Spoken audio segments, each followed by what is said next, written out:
Kang Woo-jin worked at a small design company in Korea.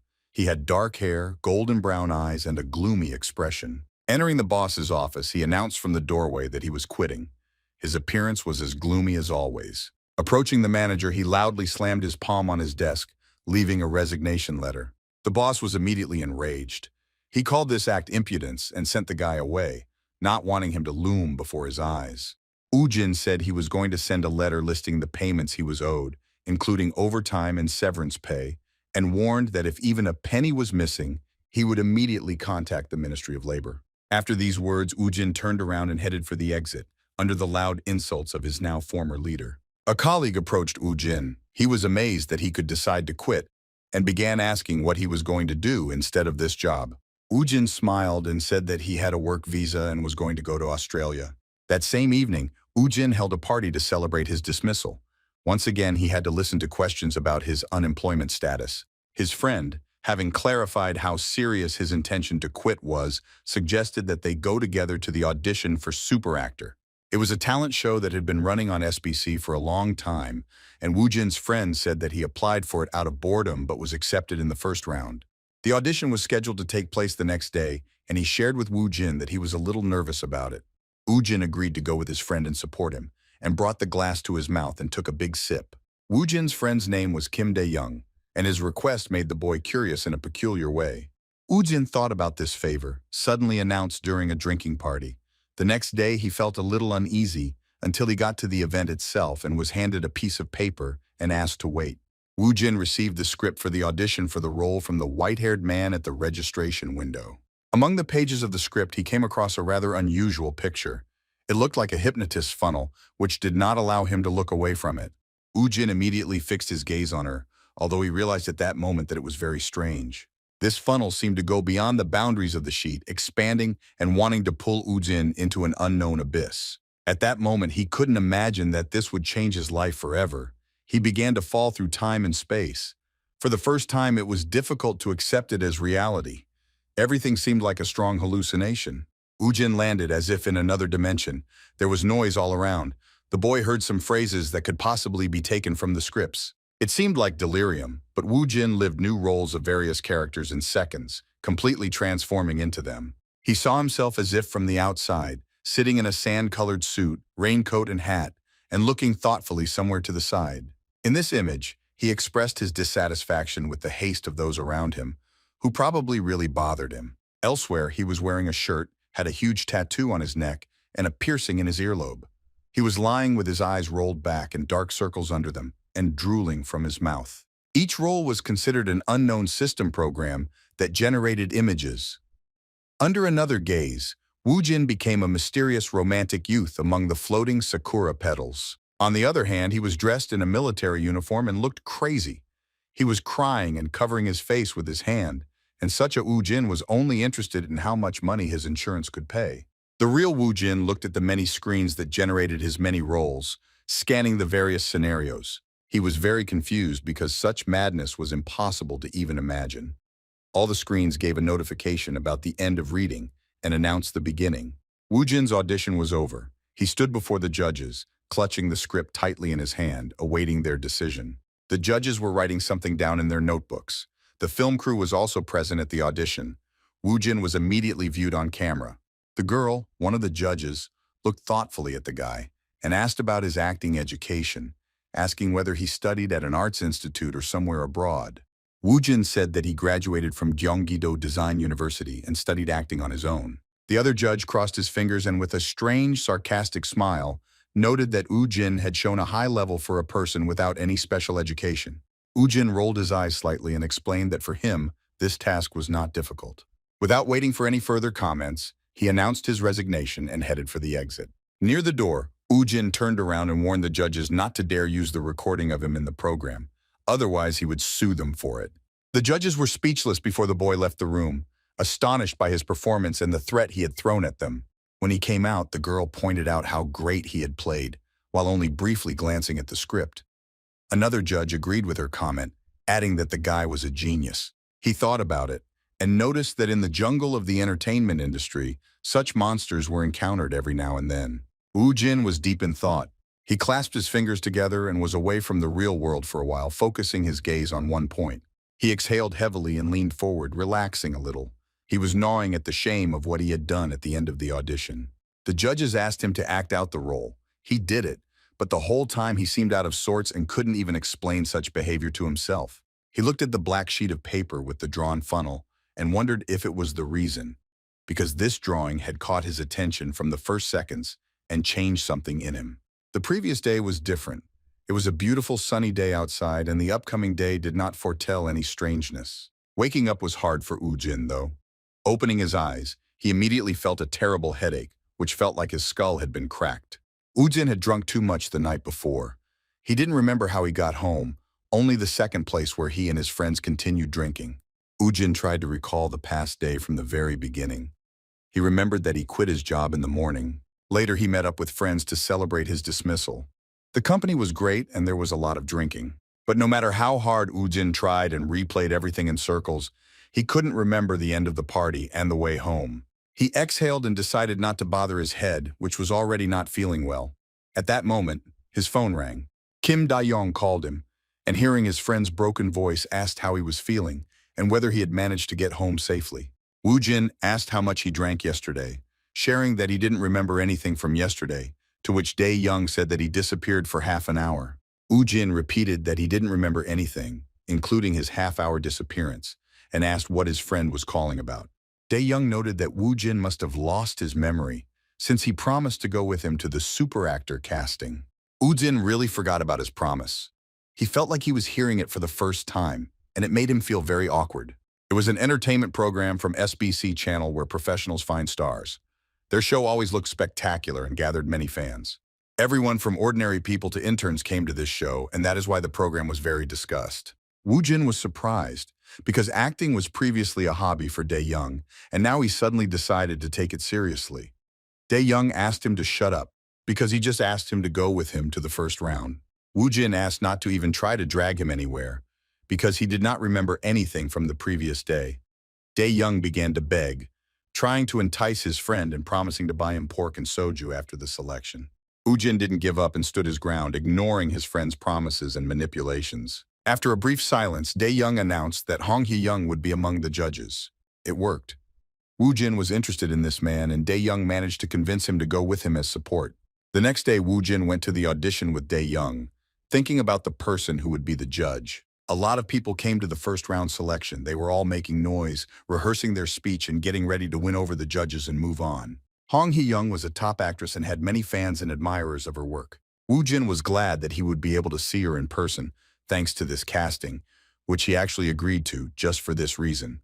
Woojin suggested that Da-young go and take the empty seats while there were still some, but Da-young said in a trembling and uncertain voice that he was very nervous. Turning around, Woojin asked him to calm down, reminding him that he had participated in free acting clubs before. Da-young was shaking and trying to find some excuse. A few minutes later, when they had already taken their seats, Da-young announced that he wanted to go to the toilet, wanting to stay there for a long time, but at the wrong time. Woojin looked at his friend, who decided to endure it, and began to swear, sending him to quickly do his business if he did not want an incident to happen at the audition. Da-young rushed from the spot, because this could not be allowed, and asked to call if his name was suddenly called. Woojin exhaled and leaned on his hand, imagining how funny it would be if Da-young didn't make it back in time. 10 minutes later, Woojin was already shaking because Da-young had not returned yet. He took the phone and tried to dial and hurry him up. And at that very moment, a guy came out and called out 3 names, including Da-young. Woojin became even more nervous than before because there was no news from his friend. Woojin thought he must have misheard because he was nervous and there was a lot of noise around him, and the guy had spoken rather indistinctly. But the guy repeated it again, much louder, and still named Da-young's name on his list. Woojin cursed, making sure he hadn't misheard. Woojin became very angry, hoping that he had fallen into the toilet, and that was the only reason he hadn't arrived on time. Woojin approached the guy and introduced himself as Da-young's friend and asked if he could wait while he ran away and called Da-young. The guy replied that Da-young was first in line and that he couldn't wait, and if he didn't come now, he wouldn't automatically pass the first qualifying round. Woojin noted that it would be a pity if his friend did not have the opportunity to show himself. Hearing this, The guy set his microphone in the headphones that there was a problem. Woo-jin kept his eyes on the guy who was listening attentively to the instructions through his earpiece and agreed with something. Turning to Woo-jin, he explained that there were no problems and that when Kim Dae-young arrived, he would show him the way and invited him to follow him. Woo-jin was led into the room where the audition was being held. He walked in and saw the judges in front of him, preparing to accept new contestants. The guy explained to him that the audition was supposed to start soon and asked him to wait, assuring him that he would be called and escorted when the time came. Woo-jin thought it was all rather strange, but he decided not to bother and went inside. He immediately noticed Hong Hae-yeon, noting that her appearance was truly amazing. A man approached him and after asking whether he was Kim Dae-young's friend, handed him several sheets of paper and asked him to take them and wait further. He told Woo-jin that the audition participants would have to improvise and explained that he was giving him a script according to which he would have to act out the role. The guy took the script in his hands. The man allowed him to read the role in case he felt bored. Among the usual office sheets of script was a completely black one. Woo-jin was immediately interested in this black square. He carefully examined the funnel depicted on it and touched it. When Woo-jin touched the funnel, he found that his finger had fallen through the paper somewhere. It scared him a lot. It was more like a hallucination and it was hard to describe it in any words.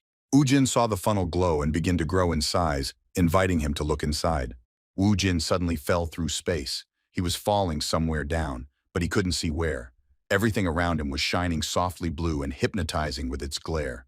He closed his eyes tightly, completely surrendering to this strange sensation, even though he didn't fully believe what was happening. Opening his eyes, he discovered that he was still somewhere far from the real world, and tried to realize that this was not a hallucination. Woo-jin was already standing on his feet and looked around slightly, cursing, wondering where he had ended up. He couldn't comprehend that just by touching that strange piece of paper that was with the script, he was sucked into it. A leaf appeared in front of him, hanging in the air. It emitted light, like a computer screen. He looked at it carefully, greatly surprised by everything his eyes saw. The piece of paper contained text, stating that the high-level script was corrupted and was only 10% readable. Grabbing the sheet, he found something, and there was the script that was given to him in the audition room to review the role. Another text appeared on the sheet, which stated that the first scenario had been chosen and that it was possible to read and implement the character of a frightened person or a murderer. Looking at the proposed roles in the text, Woo-jin couldn't understand what this could mean. A voice loudly announced that the reading of the role of the frightened man was underway, after which he stated that the preparation was complete, but the script was damaged and only 10% was available for implementation. Woo-jin was startled. He didn't understand where the voice was coming from and asked who was nearby and if they could hear him. The voice was heard again, repeating that the reading had begun and everything around Woo-jin was plunged into complete darkness for a moment. In that brief moment, Woo-jin found himself in a completely different place. In the darkness, various bright red plants began to appear, more like holograms. Woo-jin was in the forest and thought he was sleeping. It was something beyond understanding and reality. The guy looked around, trying to figure out what was happening to him. Having felt himself, he noted that everything was quite realistic and tensed up, thinking that this was not a dream at all, but real reality. Woo-jin suddenly heard very loud and frightening sounds. He froze in fear and listened. He took a timid step forward and decided that it was worth running. He ran as fast as he could, pushing through the thickets of plants that seemed more and more real. He kept telling himself that he shouldn't have stopped. He didn't stop until he suddenly wondered why he had run away in the first place. Thinking about the fact that he had recently been held hostage by some kind of dark matter, he came to the conclusion that running away would have been a stupid decision for him. Behind him, he heard someone's footsteps and realized that someone was following him and running after him. He listened to the voice that asked him to stop. At that moment, he was distracted from the path, turned back slightly and could not notice a huge root sticking out of the ground and stumbled over it. Woo-jin fell to the ground. He felt pain and was very surprised. He looked up and saw a man standing next to him. He held a knife in his hand and said that he was very hungry because of Woo-jin. Woo-jin screamed, begging the man not to come near him and to spare him. He was still lying on the ground, trying to free his leg from under the root.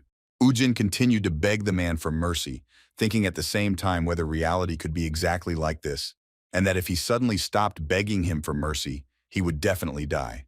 The man didn't react to Woo-jin's incessant pleas, and it turned out that his fear only brought him more pleasure. The man fell to the ground, leaning on Woo-jin.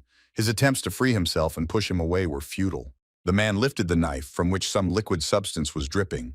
The man smiled widely and declared that it was Woo-jin's blood, and once he was done with it, he would go and eat pizza. Woojin's eyes reflected the image of the killer who swung the knife at him.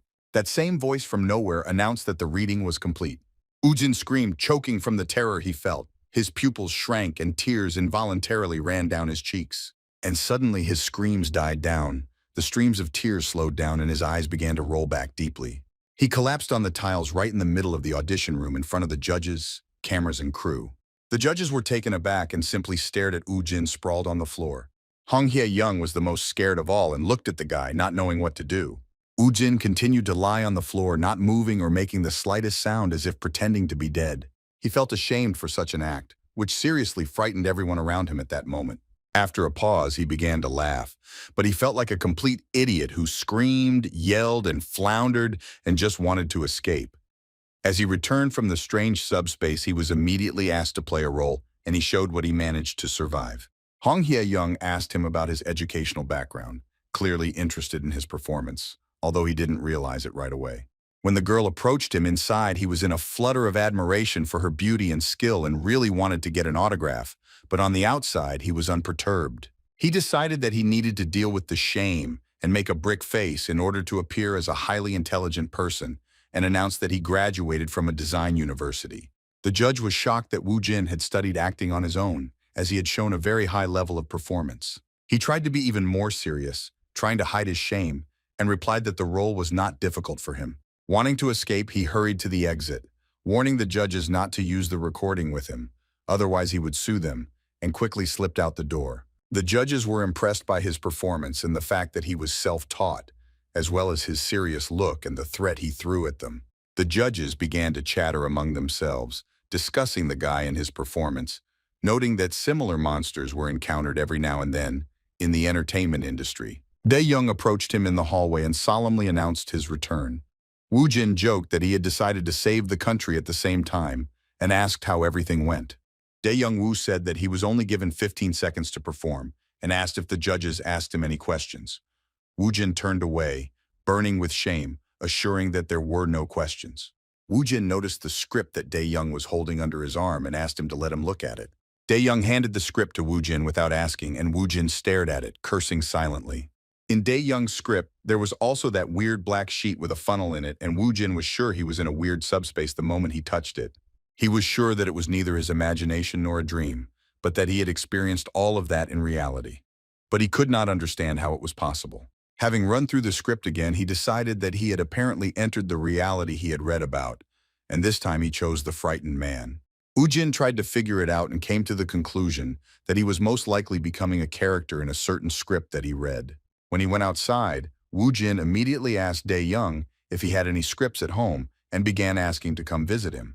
The guys came to Dae-young, and only after entering the apartment did Woojin comment on the stench in it and jokingly advised to air out the apartment.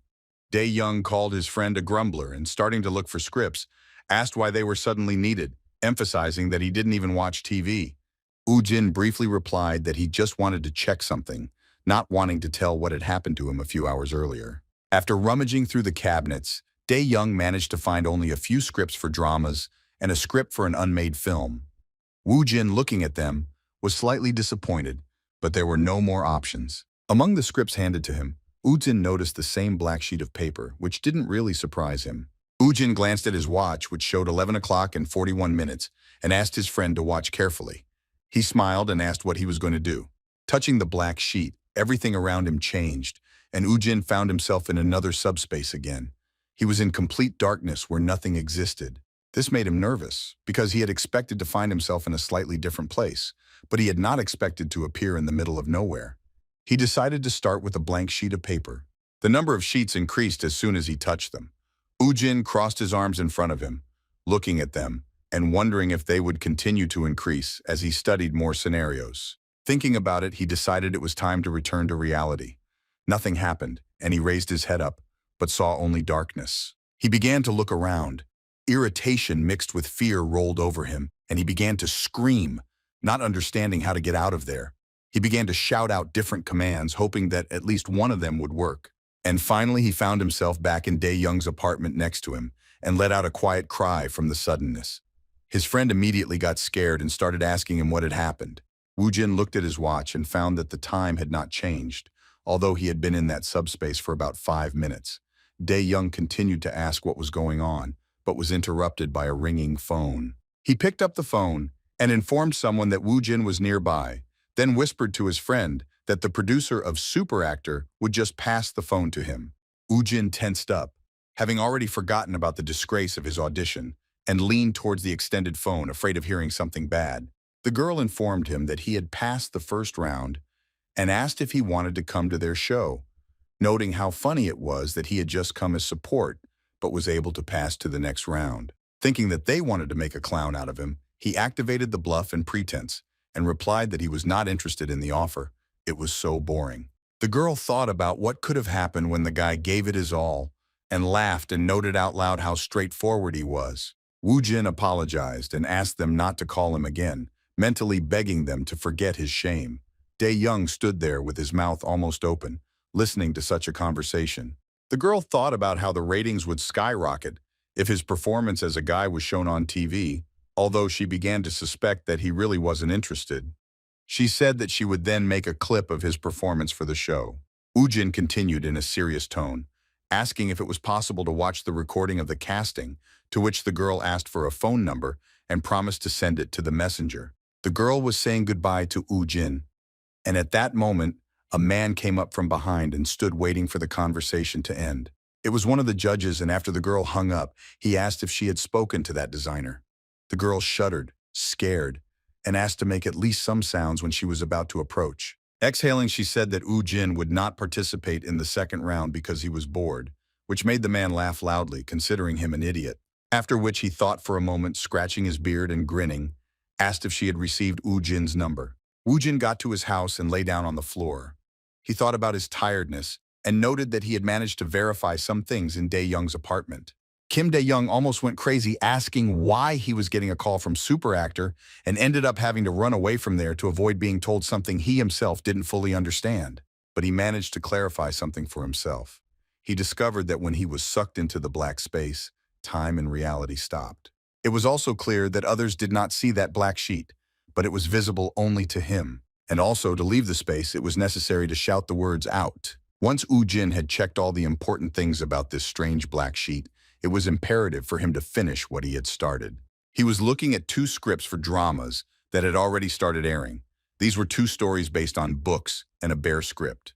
He picked up the phone, deciding that since he couldn't take it with him into subspace, it might be worth doing some research. After checking the plots and the viewership of the dramas, he went to the table on which lay the black sheet, deciding that it was time to get into the subspace and check everything. Touching the sheet, he found himself in the black space again and immediately discovered that another scenario had been added on a white sheet hovering in the air. After studying the scripts, he discovered that each one was rated with a certain letter and wondered what that could mean. He suggested that it might be something like box office receipts and film ratings, and he became curious about whether it was possible to check scripts that had never been published. Remembering that he had just received one of these scripts, he looked at the script on the sheet screen in front of him and was shocked. The unmade film had the highest rating of all, and he wanted to check the rating of its pre-production. After that, he shouted a code word and came back to reality. He looked at the script and summed up his findings, which meant he could check the rating of the work before it was released. He sat down and, without letting go of the script, thought that he would need to study all the information, but he was suddenly distracted by the ringing phone. Looking at the screen, Woo-jin saw that he had been sent a video of his audition, which he considered a huge disgrace to himself. He leaned over the phone, forcing himself to watch the video, and felt his disgust level rise, but it had to be done to see evidence of the first entry into subspace. He timidly pressed the power button and started the video. On the screen was a shot of Woo-jin screaming as he was stabbed. On the big screen, a girl was watching the recording. She had curly pink hair that fell to her waist. She watched the video carefully and stroked her chin slightly, wondering if it was really acting. She asked one of the judges if the guy had been stabbed, because if not, then she absolutely did not understand how the guy managed to play the role so realistically. The man turned to the girl and asked her to look at the guy again and answer whether she had a role in mind that would suit him perfectly. The girl was a writer named Pak Yoon-mi. She thought about it, immediately realizing what role they were talking about. Scattered on the table next to her were a variety of scripts and other various characterizations, including behavioral analysis for creating sociopathic characters. A scene from her work involving a murder popped into her head. She noted to herself that she had created a very complex character and even thought about changing the plot because she could not find a suitable actor and she wanted to personally see Woo Jin's abilities. Woo Jin carefully watched the video of himself acting out the role and was shocked by what he saw. The shot where he acted out how he was killed seemed pretty good to him. He grabbed his head, seeing that his performance did not look strange at all, and realizing that he was accepted not to be made a clown, but because he played well. He began to make faces at himself, boasting that acting was a piece of cake for him and called himself a genius monster. He imagined the faces of the judges who admired such an unreal candidate as he. Woo Jin blushed slightly and giggled from the awkwardness of pretending to be cool, but in someone's eyes he must have looked crazy. But he tried to push all these thoughts aside, since he would most likely never see the judges again, and decided to focus on completing the experiment with subspace and touched the black sheet. The funnel happily accepted him and completely absorbed him, sending him to another world.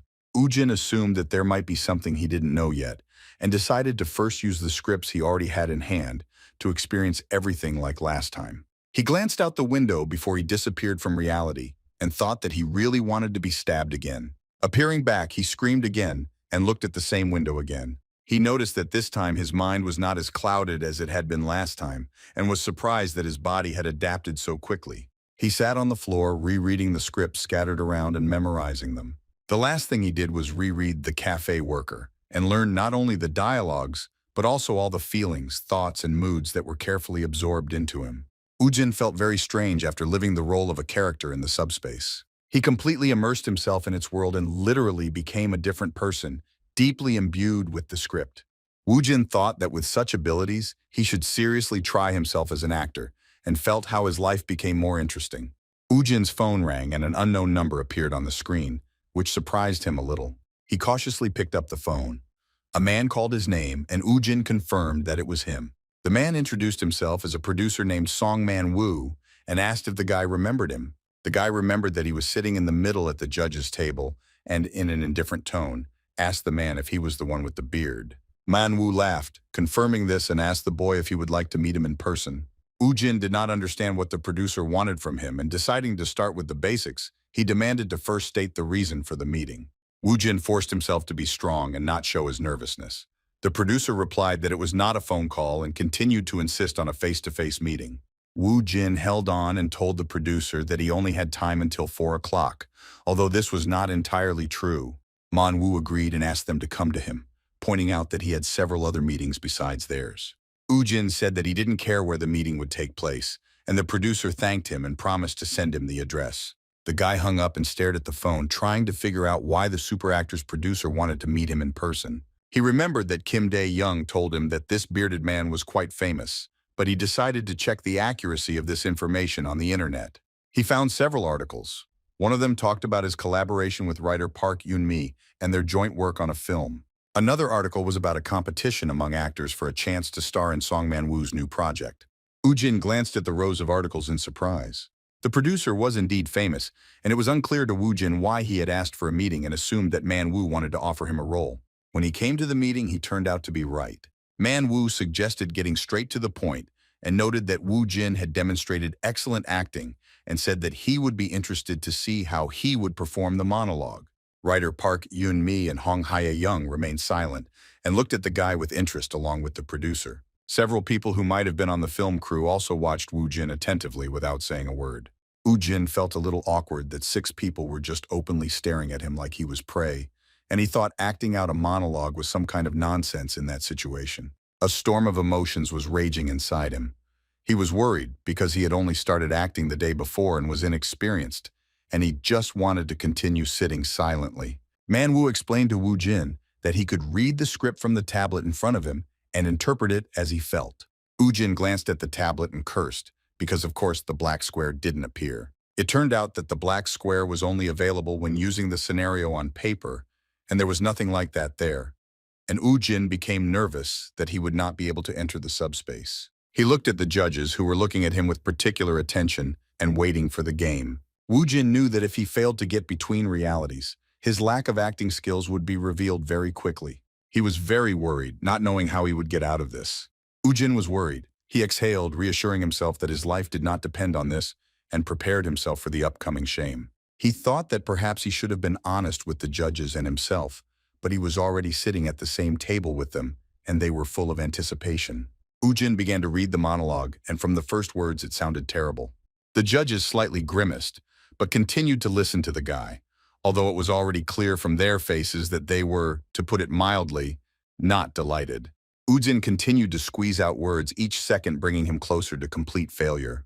Producer Song Man-woo couldn't believe his ears or eyes at that moment, because he expected something completely different. Woojin mentally reassured himself that he was a completely ordinary person who had absolutely no idea about acting and continued to read the monologue. And the more he read, the more the judges' faces twisted with indignation. The judges looked at each other, mentally agreeing with each other that the guy's performance was complete crap. Woojin crossed his arms in front of him and continued reading the text, trying not to pay attention to the judges. Man-woo thought the acting was terrible and couldn't recognize the guy as the one who had blown everyone away at the audition. Hong Hye-young even doubted whether the guy standing in front of them was the one they had been waiting for. Writer Kim Yoon-mi believed that even first-year acting students were 100 times better than Woojin.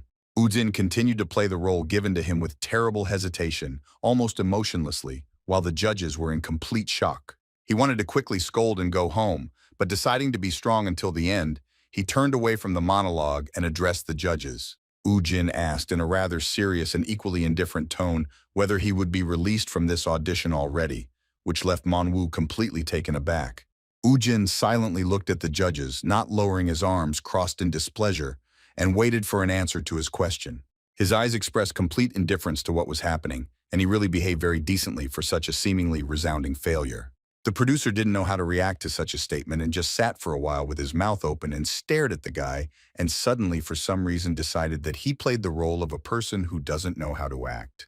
Thinking that Woojin was thus venting his dissatisfaction with the judges, Man-woo directly asked the guy why he was pretending that he couldn't play and smiled, thinking that he had managed to catch him out.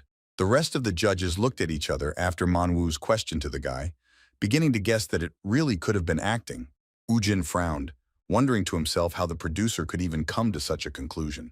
Watching the producer, Woojin realized that he decided that the person sitting in front of him had some kind of crazy skills, since when he asked to send him home, he started to talk such nonsense. Woojin didn't understand anything, but he decided to continue what he started and replied that he was asked to play a role without giving any reasons. And making his tone harsher, he said that he didn't like the way he was being treated.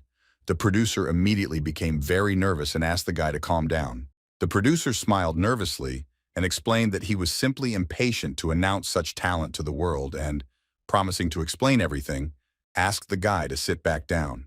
Woojin sat back down on his chair with an even more dissatisfied look. Man-woo breathed a sigh of relief that the guy had been detained because he thought he couldn't let such a monster go. The producer again suggested getting straight to the point and explained that they were preparing a new drama and wanted to invite him to audition for one of the roles. It then became clear to Woojin why he had been called, but he continued to calmly watch the judges. After a few seconds, it began to dawn on him what exactly Man-woo had said. Having fully realized the meaning of the producer's words, everything inside him turned over and began to squeal, although on the outside he remained just as gloomy. Writer Park Yoon-mi handed him a stack of papers, explaining that it was the script for the first part of a new drama that no one had seen yet, and asked him to choose any role and act it out for them. Producer Song Man-woo said he could wait 10 or even 30 minutes for the guy to get ready, and asked him to feel free to choose any part to say a few lines. Woojin asked to give him time to reread. They offered him to choose, although they had already picked a suitable character for him long ago. But they were interested in who he would choose himself. Scripts. Everyone in the office fell silent as Woojin looked over the script and chose dialogue for the game. After studying the text, he announced that he had chosen the scene with the dog and the character Chief Pak. The judges stared at him, stunned. Yoon-mi whispered to Man-woo that she wanted him to play this particular character, and surprisingly, the guy chose her without hesitation. Woojin placed the script on the table and handed it to the judges. The writer looked at him in surprise and asked him if he wanted to watch it in full. The guy answered sharply that he didn't want to, thinking that he had managed to fully grasp all the dialogues, emotions, and feelings. Producer Song Man-woo smiled strangely and suggested that they begin the audition right away. Woojin started the dialogue, and the producer stroked his beard and did not take his eyes off the guy, burning with curiosity about how exactly he would play such a role. Woojin completely changed in this role, and there was no trace left of the previous failure. His facial expressions, gestures, and tone perfectly conveyed the mood of the character. Woo-jin chose this role because he had already experienced it in the subspace and knew how to act. The judges also noticed that Woo-jin's gaze and the general atmosphere had changed, and they watched his performance with interest in whether he would be able to convey all the emotions. Woo-jin read the script, becoming more and more immersed in the atmosphere described by the script. Every word he spoke sounded very realistic. The guy mentally transported himself to another world, his eyes shining brightly, captivating everyone around him. The judges really did not take their eyes off him, not even looking at each other. They expected it to be delightful, but they were afraid of disappointment in their judgments. However, Woo-jin looked very confident and portrayed his chosen character with incredible skill. Having completed his preparations, Woo-jin decided to move on to the standard conditions according to the script and finally delight the judges, breaking away from the shame. His whole world began to turn into some kind of fairy tale that only he could see. He painted it himself, changing the reality around him with his fantasy. In his mind, he was in the place that subspace had shown him. Other objects, people, and scenery appeared before his eyes. Turning around, he clearly saw the dog that was in the script, although of course it was not in the office. Everything around him was like some kind of strange dream and could drive any other person crazy, but Woo-jin held up well. Even though he wanted to finish this game as soon as possible, and that was all he thought about, he continued to interact with the dog and recited the text according to the role. He played with the dog and said how cute it was and how wonderfully it barked. From the outside, it seemed as if the dog really existed. Woo-jin touched her nose as if he was trying to make friends with her. The dog obediently let him do it. And then, according to the text, he said that he wanted to blow it up, and the dog turned into a multitude of bright fireworks before his eyes. Instead of a dog, there was a colorful fireworks display that Woo-jin tried to admire. He looked at the dog, slightly frightened, but at the same time with complete confidence in his actions. He closed his eyes and remained silent, forcing those around him to fully absorb the scene, hoping that he had managed to impress them. Opening his eyes, he informed the judges that he was done with the game, and mentally exhaled that the scene had come to an end. The judges stared at the guy with great shock in their eyes and did not say a word. Writer Park Yoon-mi was the most shocked at how the guy managed to play the role so accurately, because it went beyond the boundaries of identity. She saw the guy in the image she had imagined in her mind while writing the character Chief Park. Woo-jin somehow managed to hit the nail on the head with this character. Writer Park Yoon-mi was shocked because she didn't even think that someone could play the character of Chief Park so realistically, playing out bleeding, agony, and death. The girl was afraid that she wouldn't be able to find anyone for the role, but actor Kang Woo-jin put all her fears to rest. She was absolutely delighted with everything he was able to show, and especially with the moments that were really very difficult to perform. She had never seen anything like it before, even though she had written many scripts and participated in casting her characters. None of the actors could embody her characters so subtly, even though she auditioned a huge number of people at castings. She worked with top actors like Hong Hae-young, but she found Woo-jin to be the most unique of them all. Looking again at the frowning guy who had not smiled once in a while, she was determined not to let him leave. While the judges were recovering from the shock, Woo-jin was thinking to himself about the character he was portraying. He thought it was very disgusting, and he felt uneasy about the role he played. He concluded that what he had experienced was Chief Park's vision, and that was why everything was so insanely colorful everywhere. There was a stack of papers on the table, which was the script for the drama Limited Profile. Woo-jin stared at it and thought about his own thoughts while waiting to talk to the judges. A few minutes earlier, these papers were given to Woo-jin, saying that there was a script for the first part of a new drama that he had not seen yet.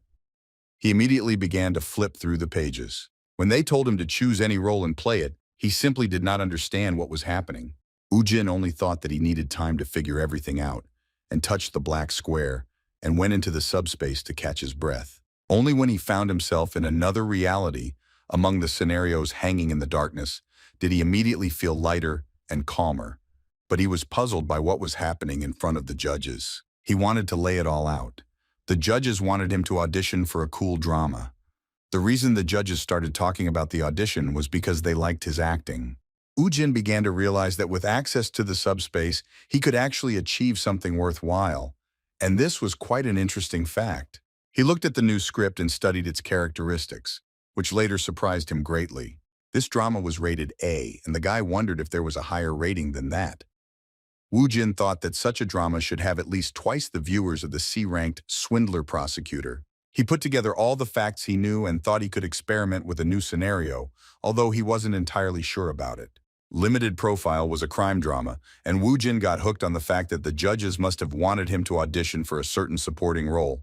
Woo Jin held the script in his hands with satisfaction, thinking that this role would be a good start for his acting career. He studied the contents of the script, focusing on important points, and especially on the characters in the drama offered to him. He settled on two main characters and decided to go with the character of Chief Park, who had the fewest scenes. The system started reading the script and gave a characteristic notification about it. The degree of realization of this script turned out to be fully accessible.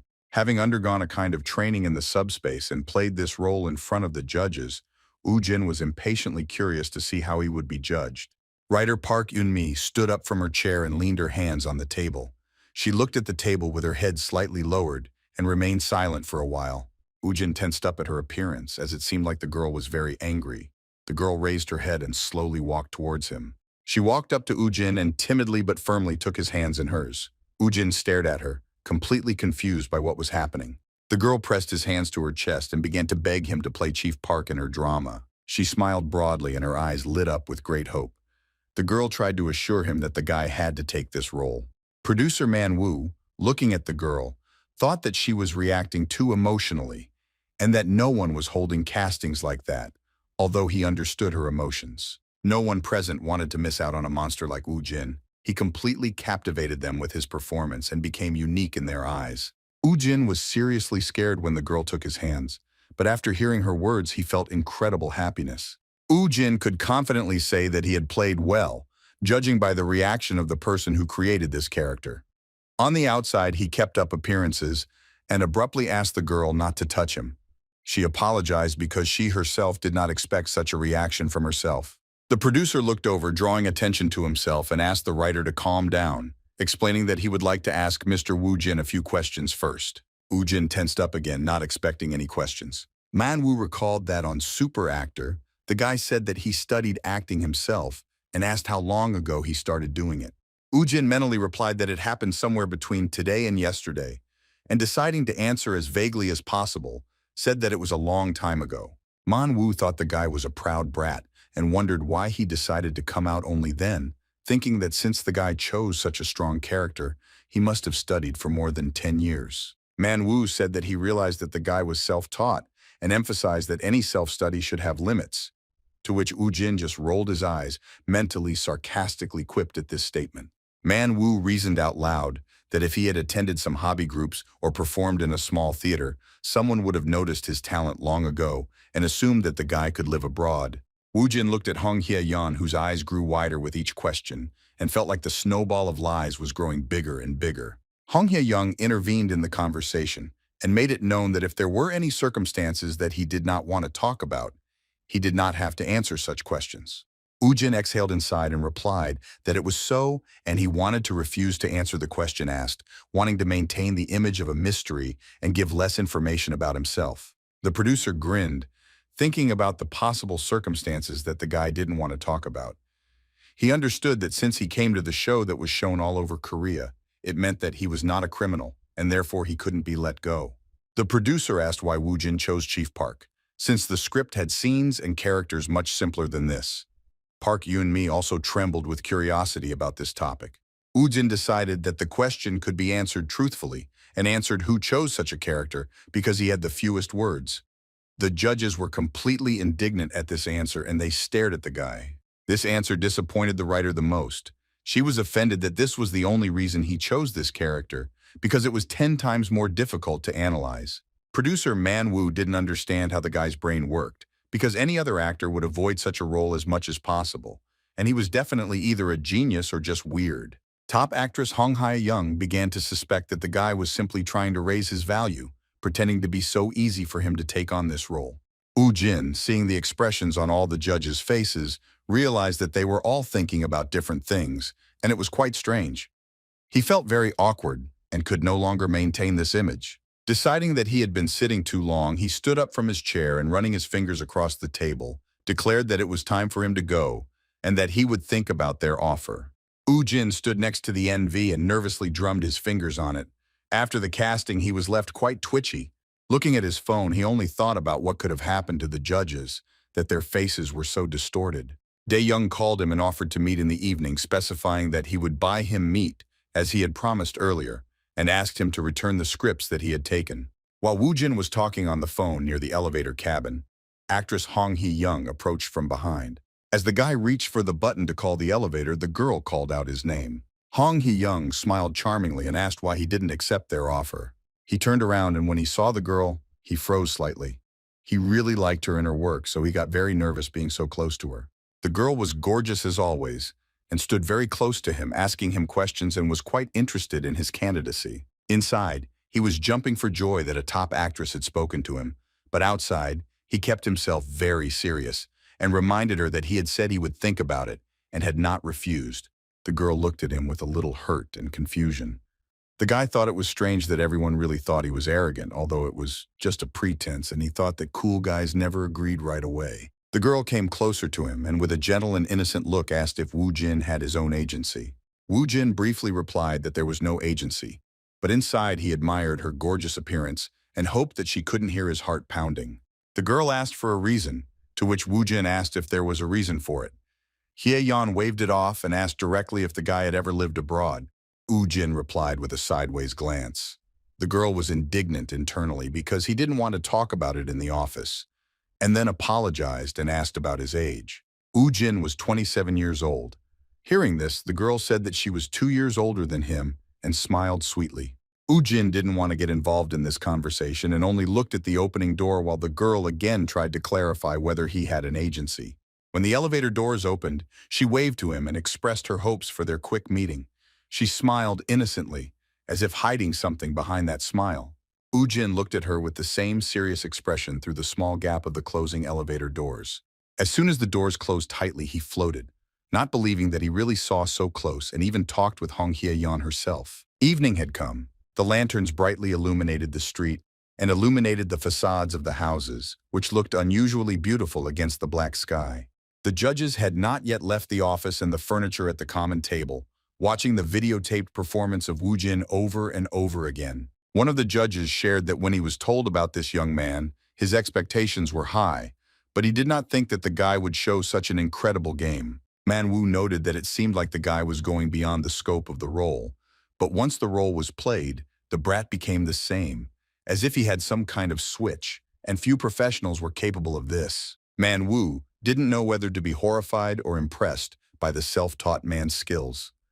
Yoon-mi sat with her head down and muttered that her greed would be her undoing.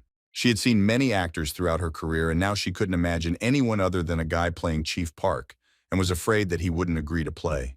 Man-woo shared her fears, completely agreeing. Another young guy intervened in the conversation, also agreeing that the guy was incredibly talented, after which he went quiet for a while, choosing the right words. He continued, noting that despite the peculiarities of the writer and producer's work, they still have many meetings scheduled with other actors for this role who would be happy to work. He stressed that he knew they lived, slept, and breathed work, but wondered whether it was really right to dance to the tune of such an arrogant young man.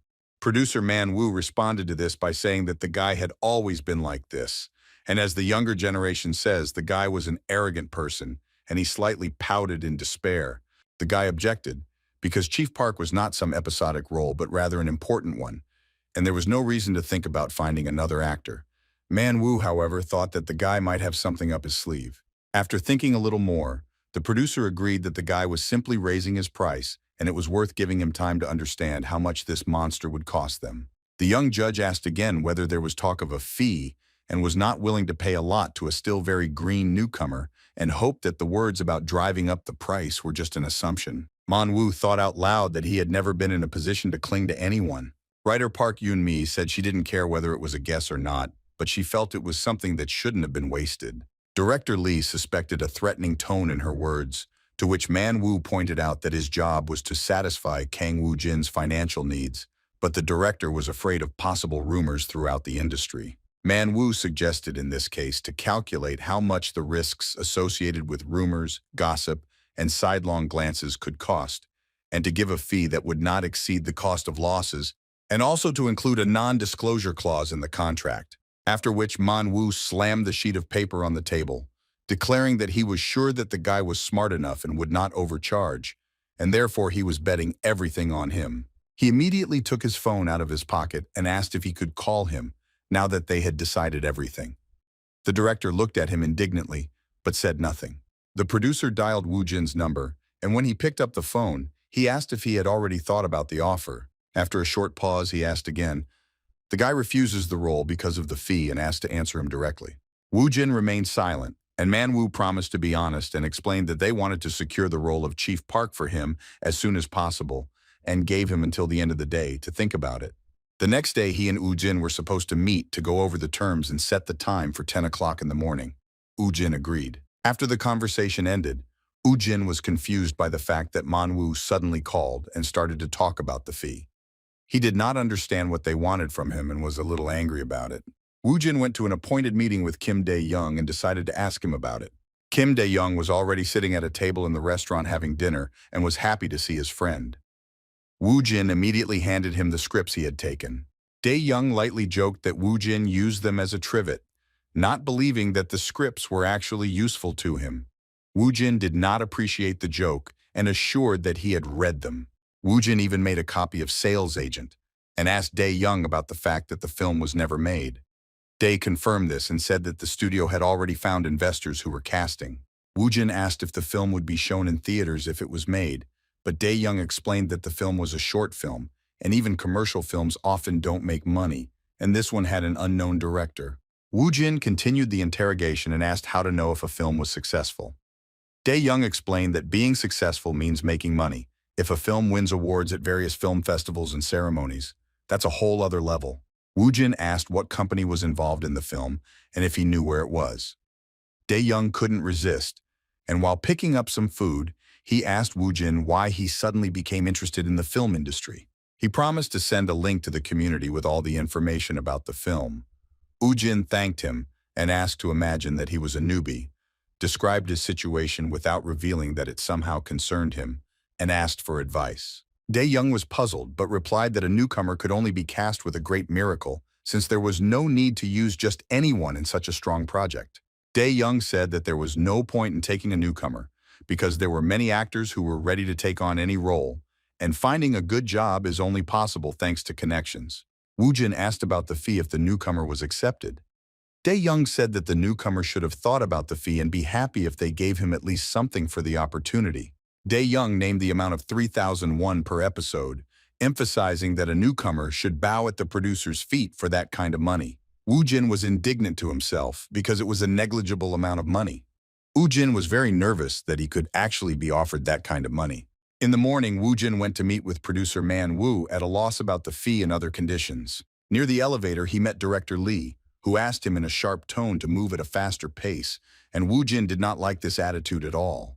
Director Lee waited until Woo Jin entered the elevator and, pressing the floor button, announced that he had something he wanted to tell him. He explained that he was no stranger to the film industry, but he had never seen a situation like this before in his life, and corrected himself by saying that he was referring to today's discussion of fees. The director assured that he doesn't know how much Woo Jin is expecting, but he should be offered an amount above average, although he is personally against it.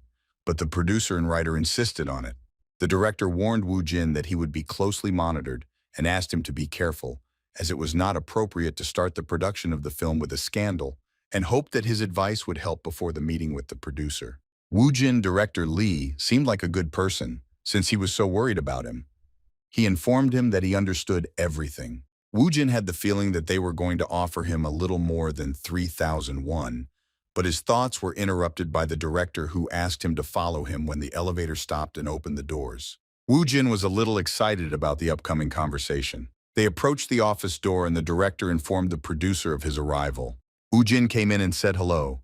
Manhwa invited him to come further and sit down next to him, noting to himself that the guy was still as arrogant as ever. Manhwa handed the guy a stack of contact papers and asked him to read them, emphasizing that there were a lot of difficult points in them. When Woo Jin took the contract in his hands, the producer advised him to immediately move on to the fee clause, skipping the other points first. He found the item and his eyes grew huge in shock. Manhwa, seeing the guy's eyes, reinforced his interest and amazement, repeating that the fee would be 2.5 million won per episode and asked what Woo Jin thought about it.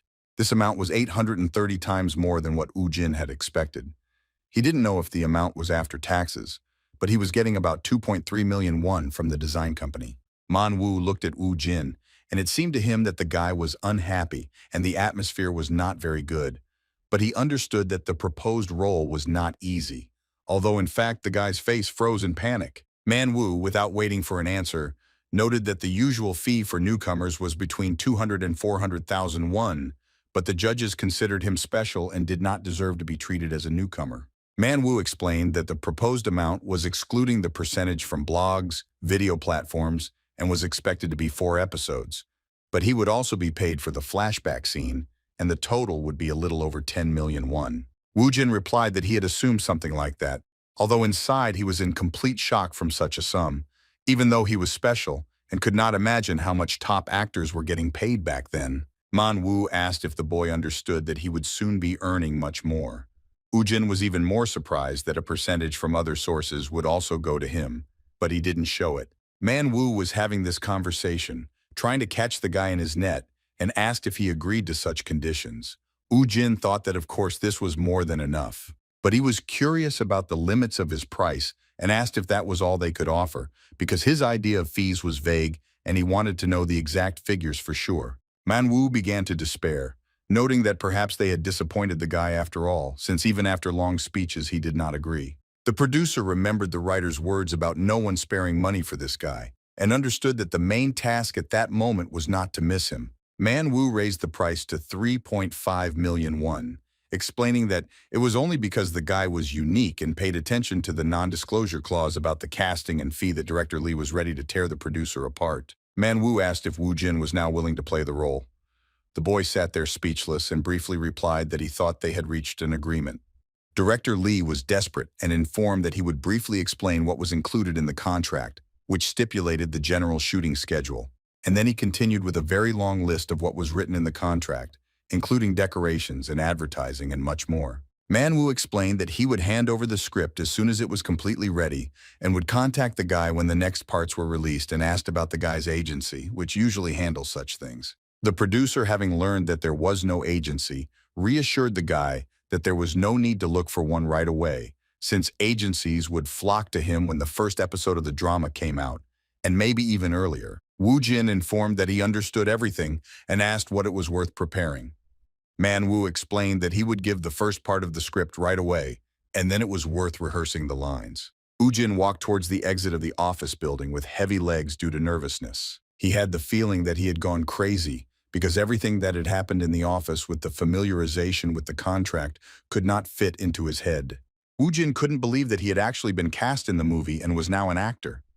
He walked down the hallway completely lost in his thoughts. He went outside, took a breath of fresh air, and the thought came to him that now he would be shown on TV, and he would even have his own personal manager. Besides, he understood that now he needed an agency, and tried to remember the consultation with Kim Dae-young, who tried to explain to him about the advantages of large and small agencies. Jin thought that soon the day would come when he would choose the agency himself, and this sounded very strange and new to him. Jin recalled how Kim Dae-young tried to figure out why the film industry was so interested in such a huge number of different questions. His train of thought was interrupted by a phone call. Looking at the screen, he saw that his mother was calling him, and remembered that he should have told his parents about everything, even though his mother had been ignoring him for some time now. Jin said hello to the phone and immediately asked the reason for the call. Mom chuckled with displeasure, asked if Jin himself knew about it, and asked if he had found a job. Jin smiled and said that he most likely found it, and shared that he seemed to have become an actor. His mother didn't respond to this and fell silent. Jin called out to her, expecting at least some kind of reaction. The mother turned to her son with a trembling voice and timidly asked if he wanted to go to the hospital.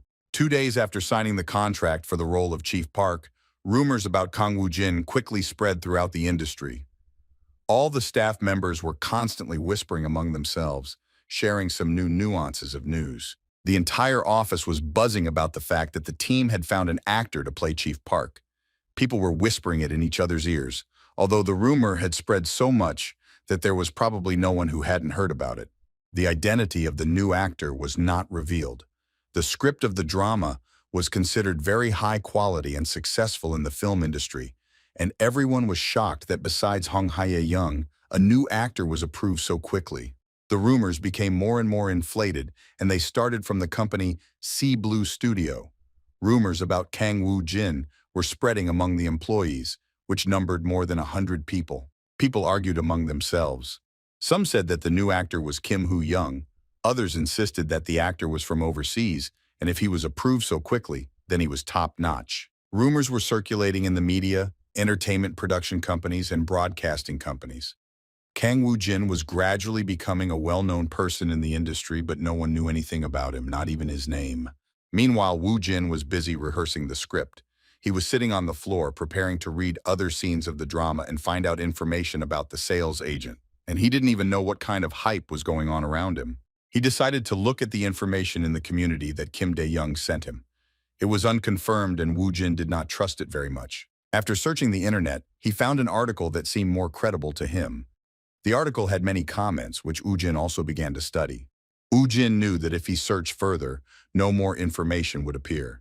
He found information about the company Mintlook, about which only the location of the company was indicated, and also that it was filming a short film. Woo-jin remembers Dae-young saying that the world of independent films, short films, and feature films is very small. But he himself managed to get very little information and was thinking about giving up on the sales agent. But in fact, the script of this film was quite interesting for the guy, and he understood that a drama can be judged by the number of viewers. And this film is a short film that has not yet been released, but already has a B rank. Woo-jin also thought about how actors start their careers with small roles, and so he wanted to try the same thing with sales agent, but there were no available roles and no choice. Woo-jin opened the maps of his city on the computer and decided that he should first go to the film studio in person when he had time. Having finished with the script and sorted out all the information, he decided it was time to go into subspace for a rehearsal. He reached out his hand to the black square, which was beckoning him to have fun. Woo-jin didn't have time to touch the black sheet because he was suddenly distracted by a sound. The phone that was lying next to him on the floor rang. Indignant at who he needed to call, he glanced at the screen. A contact named Fool was calling him. Woo-jin crossed his arms over his chest with importance. It was his sister who hadn't called him for several years. He remembered his mother's call a little earlier, commenting that the apple tree is not far from the tree. Woo-jin was sure that his sister had definitely called to make fun of him, and he was already imagining how she would laugh at him, not believing that he had become an actor. The phone kept ringing.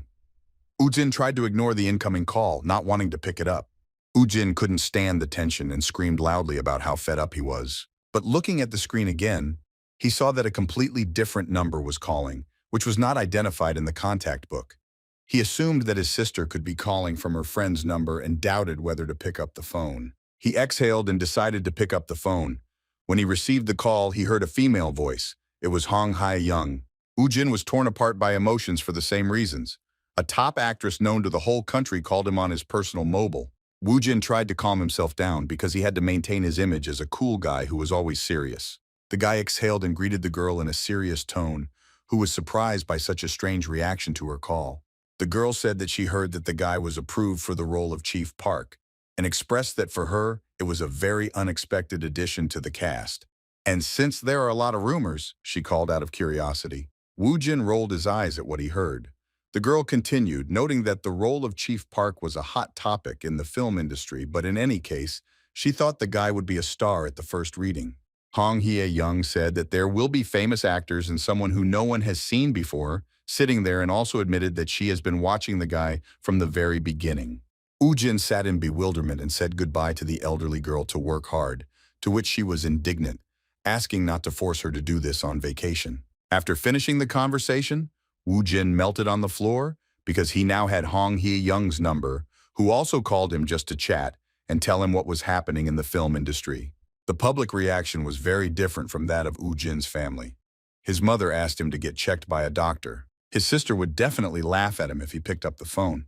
While at the same time, he was very pleased that there were people who could appreciate him at his true worth, even if they were strangers. Woo-jin took a breath and finally decided to go to the subspace to live out the role of a sales agent. Meanwhile, an important meeting was taking place in one of the establishments in the city. Producer Man Woo was rushing to a certain Shin Dong-chun, and only after spotting him among the crowd of visitors did he wave his hand to him, announcing his arrival. As soon as Man Woo reached the table, Dong-chun was outraged by his lateness and asked why he treated him like that, to which the producer had to explain, pointing to the traffic jams due to the accident. After a short pause, Manhwa added the protracted discussion of the drama script as a reason. Dong-chun grimaced slightly. He noted that limited profiling was the focus and that the producer must have had a lot of work and inquired about the number of parts of the work. Manhwa answered the questions, glanced at his friend's order, and asked why he was eating kimchi with his soju, noting that it looked like he was trying to appeal to his pity. Dong-chun replied that everything was not going well for him, and Manhwa called his friend an idiot and asked what happened to him.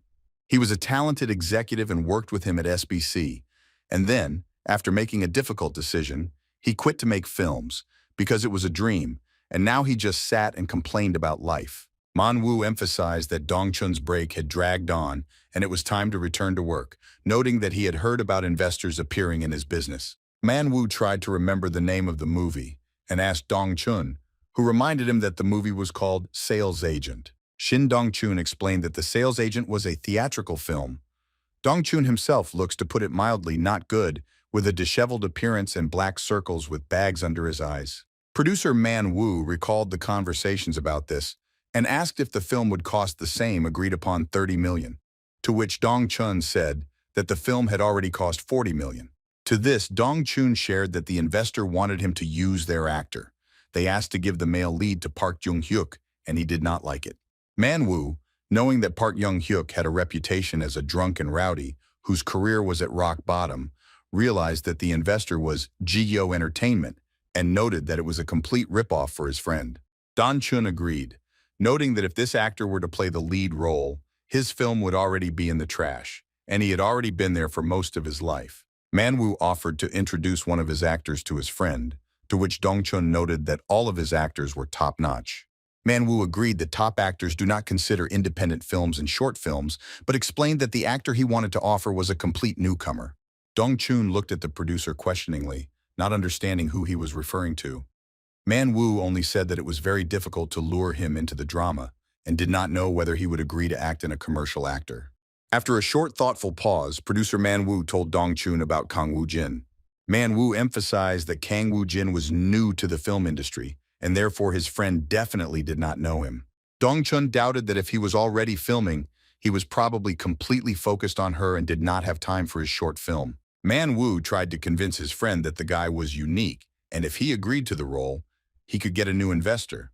Dong-chun didn't think it was a good idea. A lot had happened to him in 3 years. The last thing he had left was private detective, and he shared that it was hard for him to live when no one noticed him, and he was very tired of such a life. The next day, from the early morning, the news section was buzzing like never before. The upcoming drama by screenwriter Park Eun-mi has received a huge number of positive reviews. The hype was due to the promotion of the new drama Limited Profiling. Ahead of the first air date, there was a leak that piqued the public's curiosity. At the same time, the scriptwriter made a statement in an interview saying that the drama would star a promising actor, further fueling the audience's interest. Reading the news on his phone, Dong-chun was very happy for producer Manhwa, but at the same time, he was really jealous. They were waiting for the meeting, but at the promised 3 o'clock, no one had yet arrived, although Director Park from the GGO agency said that he would bring several actors by that time. Having not waited, he decided that they themselves would be to blame for this and was about to leave, since 20 whole minutes had already passed. Just as Dong-chun stood up and was about to go home, a young man entered the room and apologized for being late. Dong-chun immediately noticed that the guy was tall and had a good build due to the voice, asking if this was the same aspiring actor from the GGO agency. Dong-chun noted that he was assured of a meeting at exactly 3 o'clock, but the guy was late. Woo-jin asked if he personally told him about the time. Dong-chun immediately tried to clear up any misunderstandings and invited the guy to come in, asking where Director Park was, suggesting that he might have gone for coffee. Dong-chun explained that Director Park had already provided all the information about the guy and suggested that while they were waiting for him, they show off their skills, although he had already noted his first impression of him.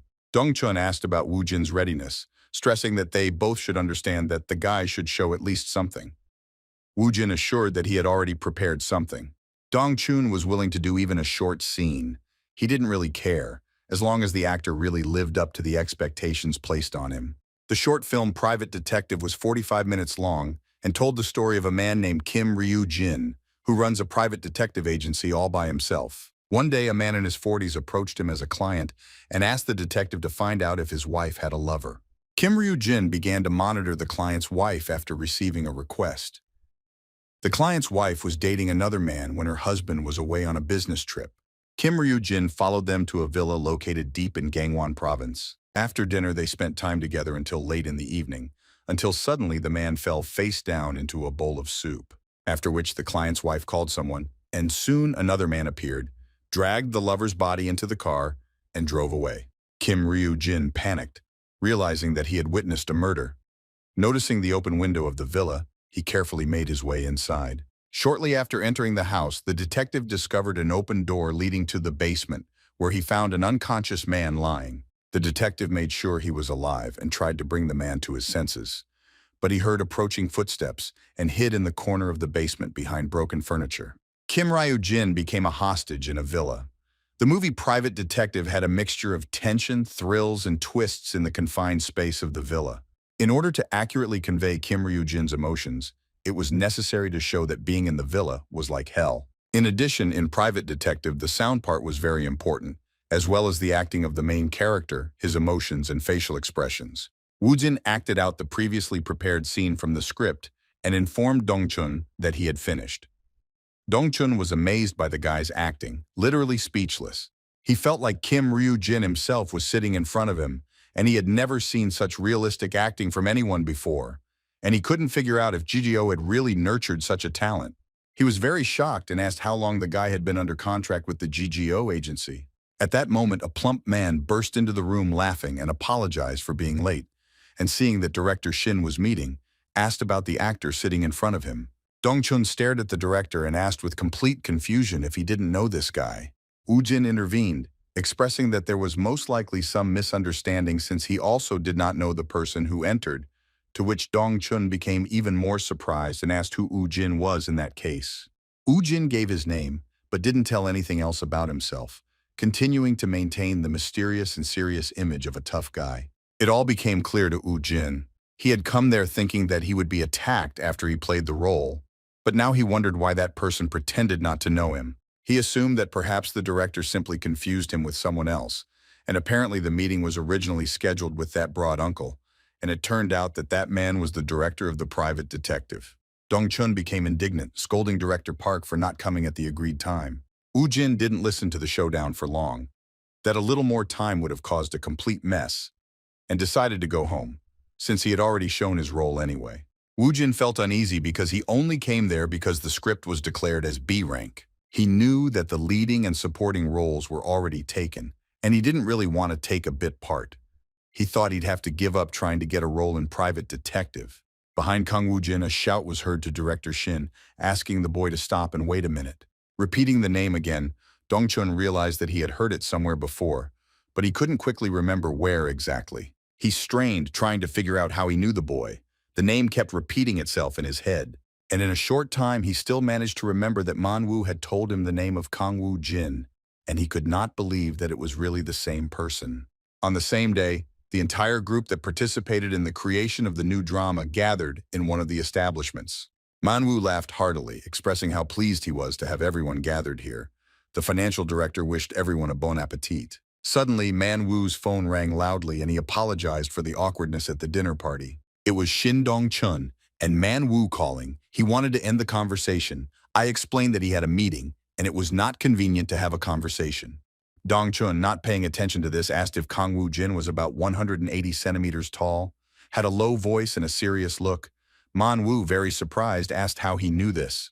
Dong-chun explained that an actor named Kang Woo-jin came to him and was curious if anyone had told him about the film.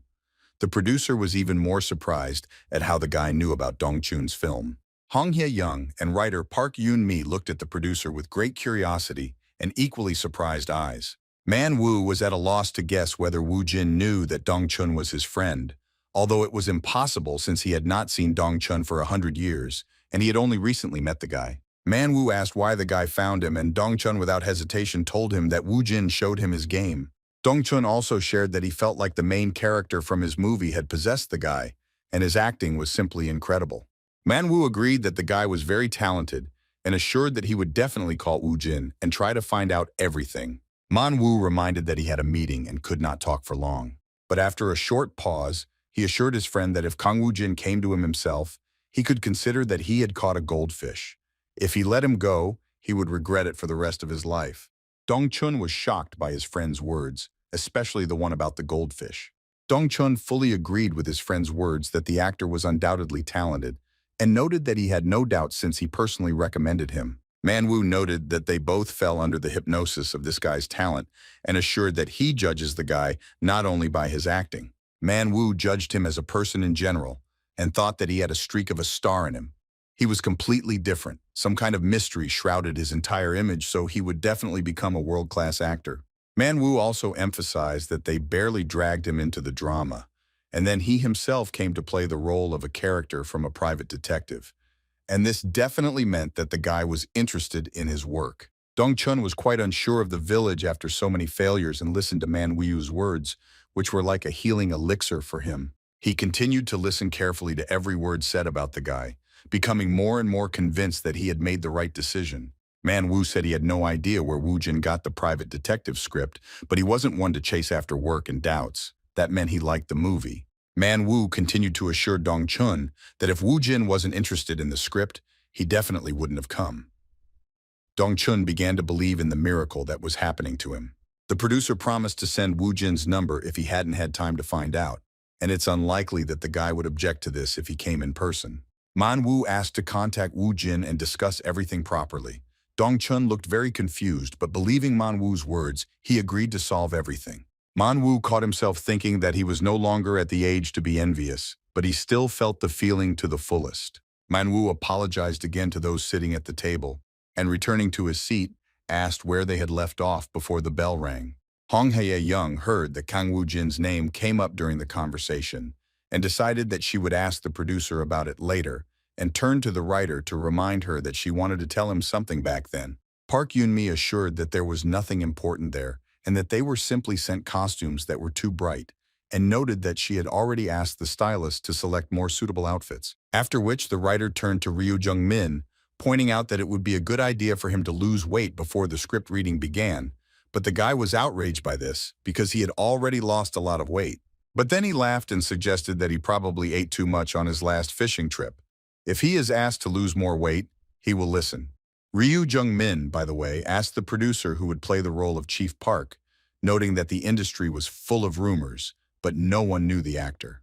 And he clarified whether it would be the newcomer he had spoken about in the interview, emphasizing that according to the script, he would interact with this character the most and he needed to understand whether they would work together. Man Woo kept the suspense and said that it would be a surprise. And since they would meet at the script reading anyway, the actors should be patient. When talking about the scripts, Man Woo shared that he was thinking about organizing some kind of introduction party for all the actors and crew. After meeting with Dong Chun, Woo Jin immediately went home and worked on the scripts until the evening. There were different scenarios laid out on the floor of the room, and next to it were black squares for entering the subspace. Woo Jin came out of the shower and immediately returned to them. He thought that it looked like the actors for the main and secondary roles of the private detective were really approved. These guys really were very attractive in appearance. And did everyone in the entertainment industry really have such an appearance? He knew that even with his subspace skills, he was inferior to people who had signed a contract with an agency, and he gradually began to understand how lucky he was to be included in the cast of the drama. Woo Jin was sorry that he never got to join the private detective cast, but he knew that he shouldn't have been greedy, since it probably wasn't the only good project. His thoughts were interrupted by a phone call. When he went to the phone, he discovered that the number was not identified in his contact book. Noting that he was receiving frequent calls from strangers, he returned to his serious image and picked up the phone. Director Shin Dong-chun called him and asked if the guy remembered him. Woo Jin clearly remembered only his triangular chin, asked whether the man was the director of the private detective and how he was able to get his number. Dong-chun apologized and explained that his longtime friend, producer Song Man-woo, gave him the number. Woo Jin was completely confused as to how his producer could be involved. Dong-chun asked to meet Woo Jin again, explaining that he wanted to discuss something regarding his film. Dong-chun suggested meeting at a coffee shop near Woo Jin's house. You were also quite an annoying fact that strangers found out where he lived. Just as he entered the coffee shop, Woo Jin called out to Dong-chun, and beckoned him over with his hand. When Woo-jin sat down at the table, Dong-chun noted that Man-woo was telling the truth, and that this guy was different from the other actors and turned out to be arrogant. Dong-chun greeted him more closely and apologized for calling him late yesterday, noting that it was rather impolite. Woo-jin waved him off and asked him to get down to business. Dong-chun, check with the guy if you read the script for the private detective and ask him his opinion about it. Woo-jin had a feeling that he was about to confess his feelings to someone, and he became nervous. I'll try to pull myself together, Woo-jin replied that he was very attached to this work. Dong-chun was staring at the guy with his eyes wide open. I can't believe he's hearing this. No one noticed Dong-chun's script, and Woo-jin was the first actor who showed such love for him, which touched the director very much. Dong-chun remembered his friend's words again, realizing that everything he said was true and felt how all his wounds were being healed. Dong-chun couldn't help but let his eyes fill with tears slightly, and he sincerely thanked Woo-jin for his kind words. Woo-jin continued to stay in character and looked like he didn't care about anything, including the director and his scripts. But the tears of the triangular-chinned director really puzzled him, and he thought that it was rather unnecessary at such a meeting. He tried to figure out if there was a reason for what he said, although he was genuinely interested in the private detective. He felt like he should be polite, but he seemed to have gone a bit overboard with it. Dong-chun, having calmed down, asked Woo-jin to tell him what exactly caused his affection, what exactly he liked about the script. Woo-jin decided that he should first calm the director down, but maintain his image, and explained that he liked the psychological changes of the main character Kim Ryu-jin. While Woo-jin was sharing his impressions of the script for Private Detective, Dong-chun noted that the guy didn't know everything about the film, and it was hard for him to believe that everything that was happening wasn't a dream. It seemed like Woo-jin had read the script 10 or more times. Dong-chun saw an actor who had become attached to a private detective and wondered if he was really capable of throwing his brainchild away. He believed that the guy's acting skills were top-notch and that he was great at analyzing scripts, so he didn't see any point in thinking too much about his decision. Drawing Woo-jin's attention to himself, he smiled, pleased with himself, and declared that the role of the main character Kim Ryu-jin was his. Woo-jin immediately froze, trying to comprehend what he had just heard from the director. He continued to maintain his image, but inside he was again struck by a ton of emotions. He couldn't believe that they offered him another new role from another company in such a short time. Woo-jin wanted to assume that he might have misheard, but looking at the director who was beaming with happiness, it was obvious that he had heard everything correctly. Dong-chun explained that Private Detective was a film not intended for the general public, and moreover, it would participate in film festivals, and asked if he had ever heard of Woo-jin at the Mise-en-Scene Film Festival. Mise-en-Scene was a festival of short films, just as Red Dragon or Black Panther in commercial films was considered the best among short films. The Mise-en-Scene judges were some of the country's leading directors, and sometimes invited top actors as guests of honor. The competition was fierce, as those who won awards at the festival instantly became stars, and each year the festival received over 600 high-quality short films, and getting into the top 40 was akin to winning the lottery. In short, it is a battlefield for directors to follow their dreams. But since the festival is judged by great directors, the standards were very high. The judges looked at the script, direction, and acting, but the direction and actors were the most important factors. The top prize was not awarded unless there were really good films at the festival. In all the time, only 10 films have received awards. So winning the main prize at the festival was an incredible success. Woo-jin lied that he had heard of such a festival. Dong-chun stated that the festival will be in 2 months in mid-April, and he seriously intends to go there, sharing that, however, the production of the film was not going very well. He tried to briefly explain to Woo-jin everything about working on a private detective. Woo-jin listened patiently to the director. The director became quite emotional and said that he now wanted to give up the film company, the investors and their actors, and was going to start from scratch. Woo-jin saw that the situation was getting out of control and asked the director not to act so thoughtlessly, to which he emphasized that he was not acting yet. Dong-chun was overcome with emotion and assured that he would take care of everything that would displease Woo-jin, if only he would agree to play a role in his film. He begged the boy to become Kim Ryu-jin, convinced that characters will live when played by actors who are attached to them, and almost screamed about working together. Woo-jin's heart only wanted the director to calm down. Just a moment ago, he was shedding tears, but now he was so inspired and determined. But Woo-jin decided that it didn't matter anymore, because the private detective was his first target. And even if the situation got out of control, he would still play this role. For Woo Jin, it was a great opportunity anyway, and he expressed his hopes that they could work together and extended his hand to the director. Dong-chun was amazed, but he smiled and replied that he hoped so too, and sealed the agreement with a handshake. Don-chun explained that they would sign an official contract when they had a production company and assured that he would definitely find both a company and an investor. And if that didn't work out, he would still somehow get the money. Woo Jin asked the director not to overdo it. He noted to himself that it seemed like he was really stepping onto the acting path and thought that he needed to watch films and learn. Woo Jin also thought about the actor, who had already been approved for the main role, and noted that he would most likely be terribly upset, but it was none of his business. There was a loud bang from a fist hitting the table. Director Park flinched and was afraid to say an extra word. The man was overcome with anger and whispered Shin Dong-chun's name. The director of the company, GGO Entertainment Seo Gu Chop, was furious that this director dared to overthrow his company. Everything was great until that day. Director Park said he got a call from Mint Look, and suddenly the director of the private detective refused to invest and change the cast. So Gu Seop and his company had been working on the script for Private Detective for a long time, and suddenly their services were simply rejected. He turned to Jong Hyuk and asked him to choose another script. Former top actor Park Young-hyuk responded that choosing a different script was not a problem, but noted that the director's sudden decision seemed very strange. Seo Gu-sub thought about his words. The guy was indeed right to ask the reason for the refusal. So Gu Seop decided that Shim Dong-chun put a top A-rank actor in charge of the main character. But he himself could not believe his assumption, because he thought that the script of a private detective was a piece of shit that had been drifting around the world of the film industry for more than 2 years. He was sure that they were the only ones who decided to make a deal with such an idiot as director Shim Dong-chun. He stood up from his chair and asked Director Park if he had seen any other actors when he came to meet the director. The director said that he had only seen some unknown newcomer and spread his arms out to the side. So Gu-sub suggested that he might have been auditioning for a bit part. The director noted that if there was something, the Mint Look company would probably know. He insisted that a top actor couldn't accept a role in a private detective.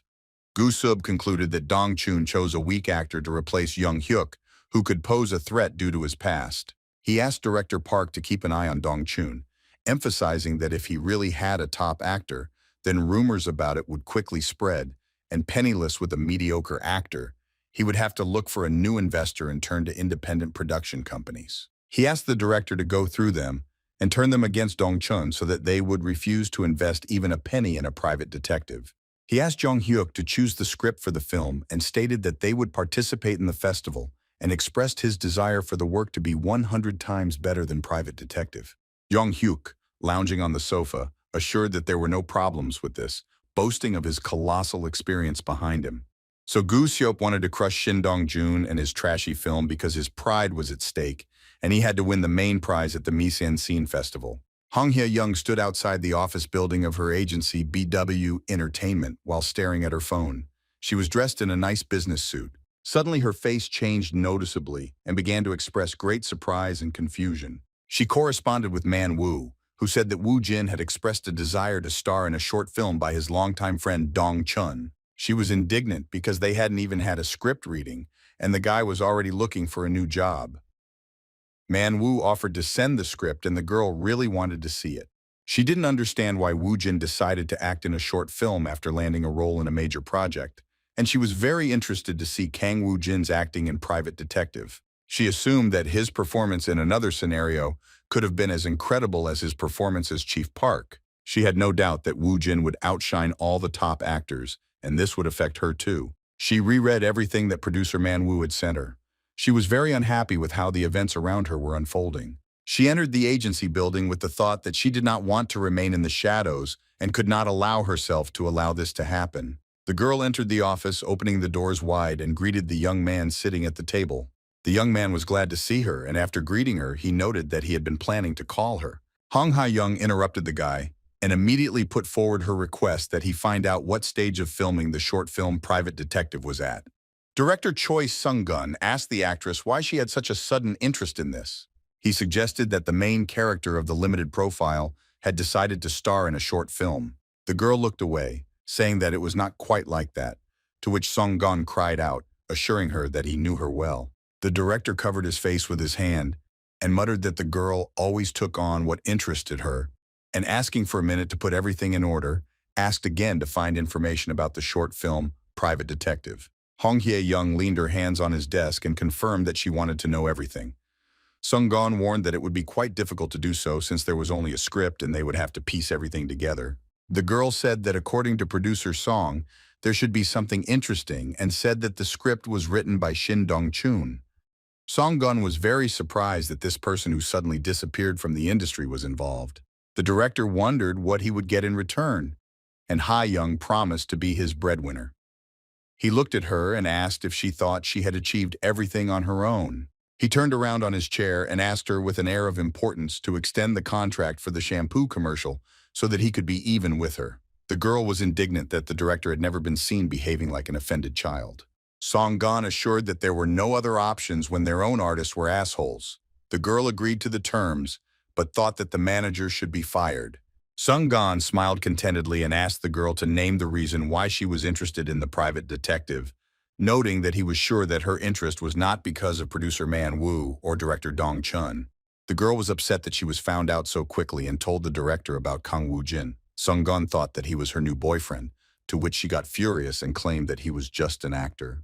Ha-young asked for seriousness and told him that Woo-jin was quite talented and also everything else she knew about him.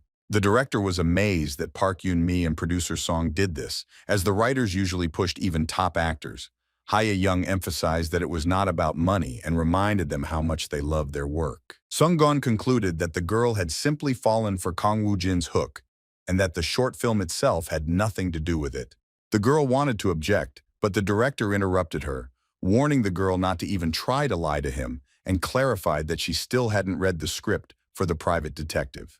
Hong Hye-young decided to change the subject and asked about the amount of money the agency had. This question seemed completely unexpected to the director, and he did not understand what the girl was getting at. The girl said that the money should have been prepared.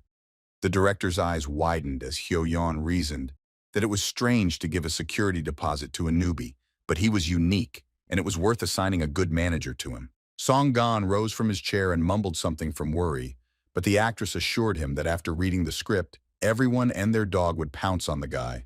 The girl was full of confidence in her words and determination. She looked straight into Song-gon's eyes, her lips tightly pressed together, and glared at him. The director, looking at the girl, was surprised that she had been in the film industry for 10 years, my first time seeing her so excited. Sung-gon decided to really take a closer look at Kang Woo-jin's acting after talking to Hong Hye-young, wondering what she felt when she saw her looking at both the greed and the desire to possess the guy. But he had another assumption, that the girl could simply be very afraid of such strong competition. He became seriously interested in the identity of this guy and informed the girl to first check the information of the private detective project. He believed that thanks to his connections, he could find out all the necessary information from us instantly, and picked up the phone. He looked for something, thoughtfully chuckled, not taking his eyes off the mobile screen. Hong Hye-yeon stood next to him and immediately began to ask him what he had found out. The director revealed that GGO's Park Young-hyuk and several new actors were originally involved in the project, but director Shin Dong-chun decided to decline investment. The CEO of GGO was furious, and Shin Dong-chun didn't have the money to film. Hearing this, Ha-young thought about it, and almost immediately she smiled broadly and asked the director what he had once told her about preparing an investment project. One of the following days in the morning, Woo-jin went to the office to meet with Man-woo. Woo-jin waited in the hallway until Man-woo opened one of the office doors and greeted the boy. Man-woo emphasized that the guy might be surprised by such a sudden offer to meet and asked the guy to go into the office and sit down. Woo-jin noticed that the place looked more like an apartment, a work office. When he entered, he saw the writer Yoon-mi, who waved at him with a wide smile. Man-woo again noted that the guy might be surprised by the work process, since he had never worked with a writer before, and asked how Woo-jin got the script for the private detective. Woo-jin was initially tense by the question, but then, remembering that the two were friends, he decided not to bore anyone with a detailed explanation and lies, and replied that he had received the script from a friend. Man-woo laughed, insisting that he asked the question out of pure curiosity and actually wanted to know why he chose this particular script. Filming for the drama was supposed to be in full swing, but he went to another audition. Woo-jin responded that he found the script surprising. Manwoo noted that it was not the best time to bet on a short film given the production situation, and was surprised by the guy's confident look in such a situation. Woojin couldn't say that after seeing the subspace rank, he decided to speak as vaguely as possible, with chic but careful. Woojin spoke about intuition, and assured that it was the main driving force in life. The producer and writer were amazed by the guy's answer, and he considered himself a genius because of it. Manwoo praised Woojin's good intuition, wondering if the boy even knew what he was talking about. Woojin stated that intuition, or in other words, an actor's eye, was one of the important qualities for actors and was necessary to determine the quality of a project. Producer Manwoo was once again captivated by the boy, believing that he definitely had an innate talent that one could only be born with and that few actors did not possess. The guy nodded affirmatively without waiting for an answer from the producer or the writer, and he repeated again that his intuition was very good. He kept his mysterious and arrogant image to keep many secrets that were very difficult to explain to anyone. Manwoo wondered if the boy meant that he was not only an incredible actor, but also had rare insight. Manwoo couldn't believe that the guy just had good intuition and chose a private detective just by intuition and asked what the guy's premonition told him about the success of the private detective. Woojin tried to understand why the producer was so surprised, since intuition was not something strange but a common word that was often used everywhere. He replied that he thought the film would be a success. Manwoo saw that the boy was sincere, but did not understand his confidence. Yoon-mi asked the boy if he thought he was being reckless, since it was an important time for him. Woojin almost rolled his eyes in sarcastically surprise at the words of the girl, who was inside bursting with his calmness. Manwoo thought that since the guy had already participated in limited profiling, there was no rush to look for the next job, but he had already chosen a film, and a short film at that. He believed that if the detective succeeded in the truth now, then Kang Woo-jin would be a great actor with crazy skills, a stellar character, courage, and also the ability to predict. Manwoo chuckled and assured that next time he would definitely contact him for consultation when choosing scripts. Writer Park Eun-mi asked the guy what he thought about limited profiling, to which he asked back how she could doubt his success. The girl tried to justify herself with a complicated and difficult plot. And what if something goes wrong? Even the presence of top actors won't save the frame. Woojin saw under the space that the drama was a rank, and the girl's words meant nothing to him, and he simply assured her that he thought the drama would be good. Park Eun-mi stated that she had been an atheist until then, but seemed to have become religious. Manwoo snapped at her, asking her to remember why she had invited Woojin to the meeting. The girl smiled and explained that she had called him in order to give him the first part of the script and would provide the rest as they were ready. After which the writer said that the guy's performance inspired her a lot, and she changed the script a little, and therefore advised the guy to read it again in detail, without taking into account the old version. Manwoo also added that it was decided to organize the script reading as an off-site trip, which surprised Woojin. But producer Woojin said it was a good idea. Manwoo explained that usually the reading is done in the office, but if there are a lot of actors, they try to get some fresh air. Manwoo added that the script reading was just a formality, and the actors and the entire crew went there just for fun. Woojin realized the significance of the entire event, imagining going to an away party with celebrities, and noted that life became even more fulfilling. Manwoo said that the trip was planned for March 7th, 8, and asked if Woojin could attend. The guy nodded affirmatively. The producer continued by saying that they were going to continue working on the second part, and he hoped that the guy would read the script thoroughly, and added that everything would work out for him. Woojin's phone rang, and he apologized to everyone present, but Manwoo assured the boy that if the call was important, he could answer it. Picking up the phone, Woojin heard that he was being called to another meeting to discuss the private detective. The director informed him that he would send the meeting address and said goodbye. Manwoo was watching the guy at that time and guessed what the call was about. When Woojin hung up, Manwoo asked if the casting for the private detective was finished and what day the reading was scheduled for. Woojin didn't quite understand what the producer meant. The guy stated that at the moment he was the only one approved for the role in the short film, which puzzled the producer. He wondered why actress Hong hadn't contacted Dong-chun yet, since he thought she was quite interested in the film. Manwoo decided that it was worth making sure of everything, and asked where the meeting with Dong-chun was scheduled. Dong-chun invited Woojin to sit down, justifying himself by saying that he had rented the room in a hurry and hoped that the guy was satisfied with everything. Woojin tried to calm him down and walked further into the room. Dong-chun stated that he wanted to be honest, and said that he tried to find a film company as well as investors. But it was not easy, and GGO was probably involved. He apologized for not being very good at such things.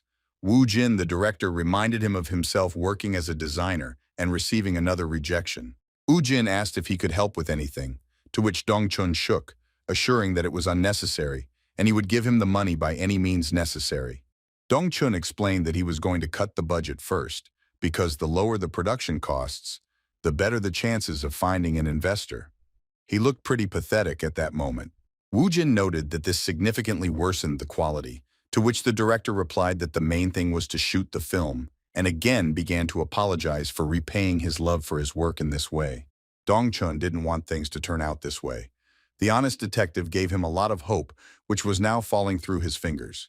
Hong Hye-young appeared at the side of them, looking for their meeting place with great curiosity. She called out to the director, adjusting her hair and preparing herself for the most wonderful smile she could muster. The girl exhaled, took off her cap, and loudly declared that she wanted to star in Private Detective and asked if it was possible. Dong Chun was very surprised by Hong Hye-young's appearance and asked what she was doing there. The director even shook from such a shock. Woo Jin calmly turned around and looked at the actress. Seeing Hong Hye-young, he wondered what the top actress was doing there and how she could have come to film a short film. The girl asked if Woo Jin had foreseen that she would want to star in the short film, since he was not at all surprised by her appearance. Woo Jin didn't understand why the girl decided that way, and calmed down, and stated that he was surprised. The girl pointed out that not a single muscle on his face moved. Woo Jin only wondered if Hong Hye-young could have found out about this place and if producer Man Woo was involved. Woo Jin decided to be straightforward and asked if the girl had spoken to Man Woo, to which the actress tried to justify herself by saying that she wanted to discuss everything with him first, but the producer beat her to it. Woo Jin asked the actress if she really wanted to act in a Private Detective. The girl frowned and confirmed her words, noting that the guy always spoke as if she was always hanging around doing nothing. Woo Jin looked at her and thought that she was still a goddess, even when she grumbled, but he would have been very happy if she had been there. But he said out loud that he didn't care. Dong Chun couldn't believe that the top actress wanted to star in his film and said so out loud. The girl said that she read everything several times and wanted to play the role of the wife. Dong Chun objected, because the role of his wife was secondary, and he would be presenting the film at a festival, and besides, he would hardly be able to handle her fee. The girl smiled and took out some business card, assured that she understood and asked not to worry, because they would invest in the film, and asked if the director knew Director Choi. Dong Chun replied that it would be strange not to know him and asked again about the investment. Hong Hye-young confirmed that the director understood correctly and asked to speak with the director personally. Having put the business card on the table, the actress asked to keep all the information secret until the work was published and stated that she had another meeting. But before leaving, she asked Woo Jin why he chose a Private Detective. The guy had already heard this question and decided to answer about intuition. Hong Hye-young crossed her arms slightly indignantly and asked Woo Jin if he knew that he was very strange. The guy replied that he did not know. The girl smiled and advised him to observe himself and make sure of this, and hurried out of the room. For a while, Kang Woo Jin and director Shin Dong-chun sat in silence, each thinking about their own things. The director, after waiting for a pause, asked Woo Jin with great nerves whether he really knew anything about this. Woo Jin was fascinated by the girl and wondered if her words when they parted meant that she would call him, but his dreams were interrupted by a voice, bringing him back to reality. It was only after dark that Woo Jin was lucky enough to reach his home. He plopped down on the bed, sprawled out in a star pose, and thought about the very difficult day that had just passed, which had left him incredibly exhausted. He was very curious about how Kim Dae-young would react when he found out that his friend would be starring with Hong Ye-young in 2 films already, and about everything else. Woo Jin noted to himself that he became very goal-oriented, deciding to read all the limited profiling roles before bed and practice. He held a rather thick book, wondering if it was a script and if he would use it for filming.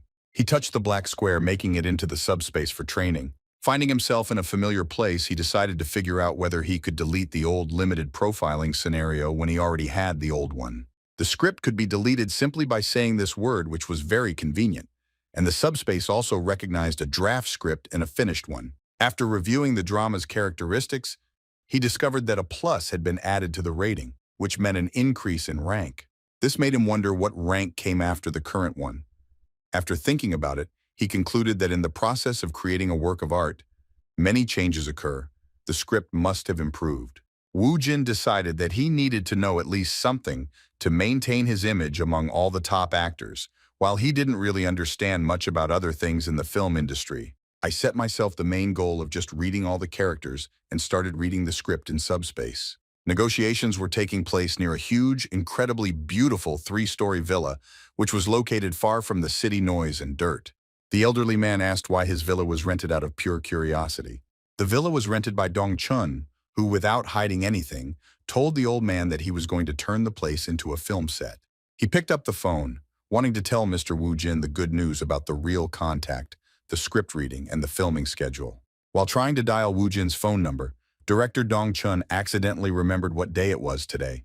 On this day, there was a reading of limited profiling and Woo Jin, which Woo Jin actually attended. When he got to the meeting place, Woo Jin was not very happy.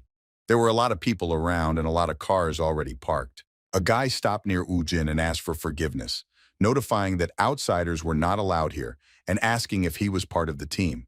Woo Jin asked the guy again if he was talking to him. Out of nowhere, Hong Hee-young appeared in front of him and explained to the guy who approached him that everything was fine and that Woo Jin also participated in the creation of limited profiling. The guy greeted the girl and gestured in the direction they should go. The actress shared that the producer wanted to make it a surprise by introducing Woo Jin to the others, and asked him to sit there pretending he didn't know anything, and asked if he was offended by being treated as a newbie, and pointed to his clothes. Woo Jin replied that he thought it was pointless to dress up, to which the girl pointed out that his outfit was unsightly for an actor, and now he should take care of his image. Hye-yeon continued to grumble that his appearance was no good and he needed a lot of teaching, and noting his good looks, suggested doing some light makeup. Before Woo Jin could even come to his senses, the actress had worked on him and led him into the main hall, in the middle of which stood a huge table. Many of the team were already there. Looking at Woo Jin in good light, she assured him that he looked much better with makeup. Woo Jin was only preoccupied with the thought that Hong Hye-young herself did his makeup. There was a lot of noise around. Some were preparing the hall for the upcoming party, and some were just chatting about nothing. There were more and more people, and Woo Jin was starting to get nervous. He tried to reassure himself that they were all normal people, and there was no point in getting too emotional. He held on as best he could, hiding behind the image of an arrogant newbie. Everyone around noticed Hong Hye-young and asked her various questions, but no one even paid attention to Woo Jin, and he already thought that he had become invisible. He decided to use the time while no one noticed him and focus on his image and controlling his facial expressions. Someone called out to Hong Hye-young again, and Woo Jin immediately recognized the voice. Ryu Jung-min was so damn handsome and gave off a vibe that was so different from his. Jung-min asked Hye-young if she had already seen the actor who would play Chief Park, and the girl smiled widely and looked at Woo Jin and replied that she had not. Jung-min tried to understand what the girl had, but seeing Woo Jin, he decided that he was her manager and noted his physical characteristics, regretting that such a person was wasted. Hye-yeon glanced at Woo Jin and suggested making him an actor, dragging out the joke until the end. Woo Jin was not very pleased that he was mistaken for a manager, but for the compliment on his appearance, he decided to forgive everyone. Jung-min leaned towards Woo Jin and advised him to really try acting, because such a face shouldn't go to waste. Woo Jin stared at the guy's beauty and remained silent. Pulling away from Woo Jin, Jung-min noted that he was a little nervous and assumed that he had only just taken up the position. Woo Jin scolded himself for his silence. Woo Jin wanted to say something, but producer Man-woo and writer Park Yoon-mi appeared at the door, stealing everyone's attention. While Woo Jin was looking at them, Hong Hye-young whispered into his ear. The girl explained that Jung-min was the top star who was most looking forward to the actor playing Chief Park, and asked the guy not to worry and showed him where he could sit if he wanted. Woo Jin was really nervous, even though he tried to calm himself down the whole time. Behind him, Jung-min was already asking the producer why the actor Chief Park wasn't coming. Woo Jin was simply trying to control his mind and overcome his emotions, and producer Man-woo responded to Jung-min that the actor had already been in that room. Jung-min began to turn around, following the glance that producer Man-woo had cast somewhere behind him. Woo Jin seemed not to hear this conversation, trying to pull himself together and get rid of his strong excitement. Turning around and seeing Kang Woo Jin, Jung-min was confused, not believing that manager Hye-young was the new actor. Woo Jin returned to the real world, introduced himself by name, and informed everyone that he would be playing Chief Park. Everyone present stared straight at him and began to whisper among themselves, which brought back Woo-jin's previous excitement, and he silently prayed for everyone to turn away. Man-woo also confirmed that the guy was a new actor, and asked if those present were able to satisfy their curiosity. He then added that everyone would be able to meet him when the script reading began. Jung-min spoke with some indignation, saying that Man-woo had not previously taken newcomers to the auditions, and besides, the guy looked constrained and slow, and his acting could ruin the drama. The producer laughed, after which he assured the actor that he would understand everything when he saw him in action, and asked everyone to take their seats. He thought that everyone would have many questions about Woo-jin. For this reason, Kang Woo-jin had to show his best. The producer suggested reading and everyone became quiet. The first scene began, which was somewhere in the mountains early in the morning, where the police were scattered throughout the area. Woo-jin breathed a sigh of relief, glad that it was finally starting. Limited Profiling was a 2010 story that consisted of 4 episodes, the first of which featured Chief Park as a major character. The first scene began with the body of a 50-year-old man being discovered on a mountain. The main character of Profiler was played by Yoo Ji-hyun. He had a genius mind but was called Playboy Yoo. The film opened with his line when he discovers a corpse. Hong Hye-young played a detective and lived for her work. The girl was not very happy to see Playboy Yoo in the lead role and thought that they could have found someone better. Woo-jin watched the plot unfold and the other actors' performances, and even though it was just a script reading, there was always a sense of intense concentration. However, there were also those whose acting Kang Woo-jin didn't really like, and he even grimaced slightly after hearing their reading. It seemed to him that the actors who read their lines did not try at all, since their dialogue was absolutely careless and superficial. Woo-jin thought they should emphasize the details, but they were in a hurry and their reading was too boring. When he was in the subspace, the picture before his eyes was completely different.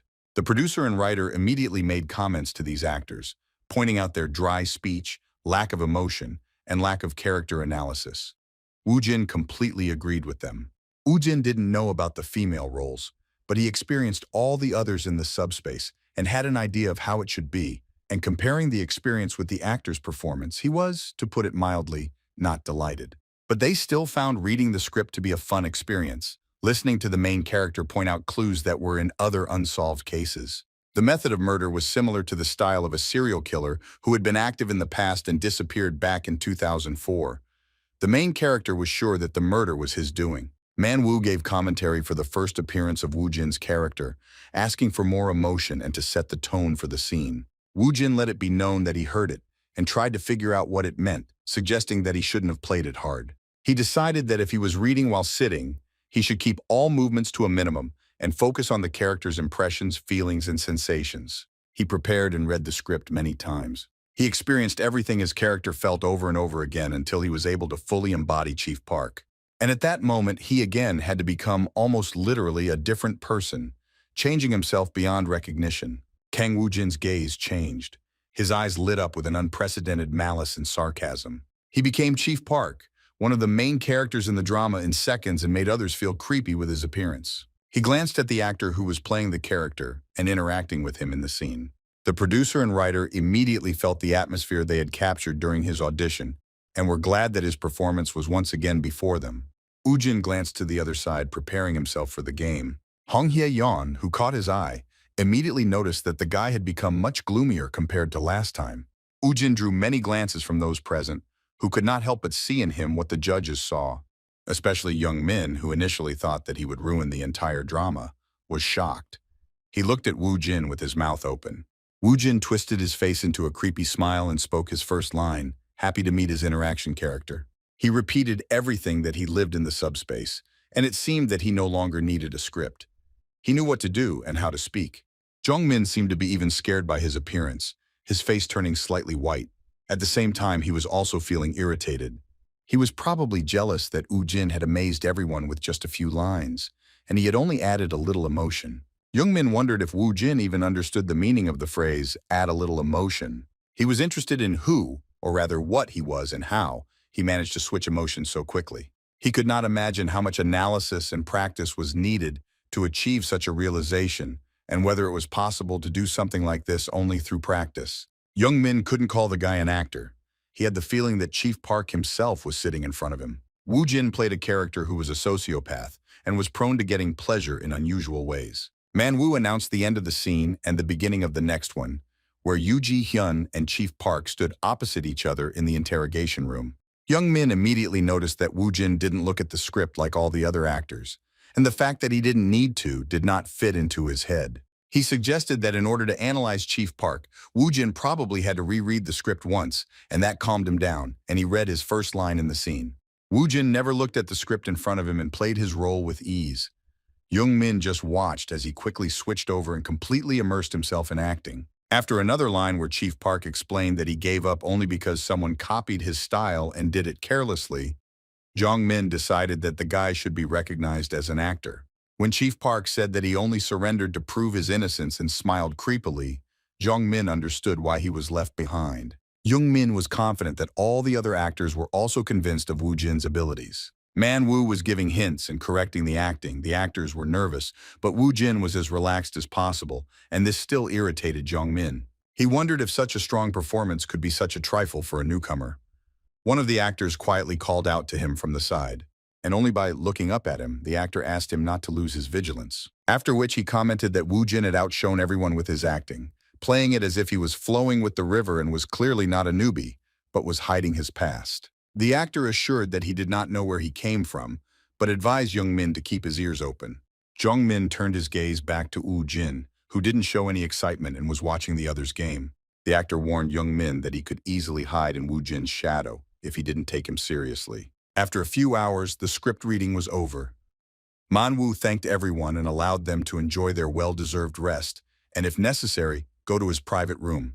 After the reading, everyone discussed Woo Jin's performance, sharing that they got goosebumps when he spoke, because he conveyed Chief Park so accurately. Woo Jin, on the other hand, was only thinking about food, forgetting about acting, scripts, and other actors. He hoped that he could eat meat and rest. He discovered that everyone was leaving, and was wondering whether he should leave too, or sit a little longer, and at that moment, someone lightly hugged him with one arm. The girl introduced herself as a member of the production team and, apologizing for disturbing us, asked to answer a few questions on camera. Woo Jin remembered that he saw them on YouTube, and now it became clear to him how they filmed all this. But he was a little afraid to answer a couple of questions, but he agreed without showing it. The girl asked how much time was spent on practice, and what difficulties arose when reading the dialogue and analyzing the character, because the role was very difficult. Woo Jin thought that he should have answered these questions more technically, but he didn't want to seem like a dumbass, so he decided to try to change the topic. Woo Jin replied that he simply liked the script very much. Writer Park Yoon-mi beamed with joy upon hearing this answer. Then the girl asked if Woo Jin was in the theater troupe again, and maybe that's where he developed his acting skills, because he just appeared out of nowhere, and everyone wanted to know about his past. Everyone stared at Woo Jin after hearing this question. He immediately felt very awkward from the dozens of stares. He was confused by the fact that all these people were expecting this exact answer from him. He hoped that it seemed to him that everyone was staring only at him and quietly exhaling. He said that he was just a self-taught person. This shocked the girl and the guys holding the cameras and other attributes for video and sound recording. The girl broke into a puzzled smile and asked the guy again if he was joking. He shook his head and assured that he was not joking. The actors who heard his answer were indignant, not believing it. They thought it was impossible for a self-taught actor to play the role like that. This answer really hurt Jong Mina. He couldn't believe his ears that a guy with such a game had never learned it anywhere. Hong Hee-young watched in fascination as Woo Jin was given a short interview, resting her cheek on her palm. Woo Jin felt the atmosphere was very strange. Everyone who looked at him was quite angry. He supposed that he might seem arrogant, but he was not lying at all. Deciding it was time to leave, Woo Jin stood up from his chair and apologized, saying he had done poorly in the interview. The journalists were not expecting this turn of events at all, but they could only look through the crowd at Woo Jin as he walked away. A man called out to Woo Jin, asking him to wait for a moment. Hong Hye-young was surprised because he was the head of a department of BHM Entertainment. Hong Hye-young was approached by her agency director and asked if what Woo Jin had said was true. The girl smiled and warned him not to even try to use his connections to find out the truth, and assured him that for Woo Jin, acting was previously just a hobby. The director believed that acting was not something that could be learned by sitting with books, and asked the girl about talking about going beyond the borders, to which the girl threw up her hands, only guessing that he had a dubious past. Director Woo Jin immediately attracted his attention, but he thought that the guy was ordinary, but everything changed as soon as he entered the role. The director saw how Woo Jin not only repeated the memorized lines, but also very accurately portrayed his character. He had never seen anything like it and thought Woo Jin was an incredible genius. The director noted that many guys would want him for themselves, and Hae-young was sure that everyone was already drooling over him. And the girl also assumed that someone had probably already handed him a business card, offering cooperation. Hae-young turned to the director and asked if he would sit back and do nothing after everything he had seen, to which he assured her that he would not do that.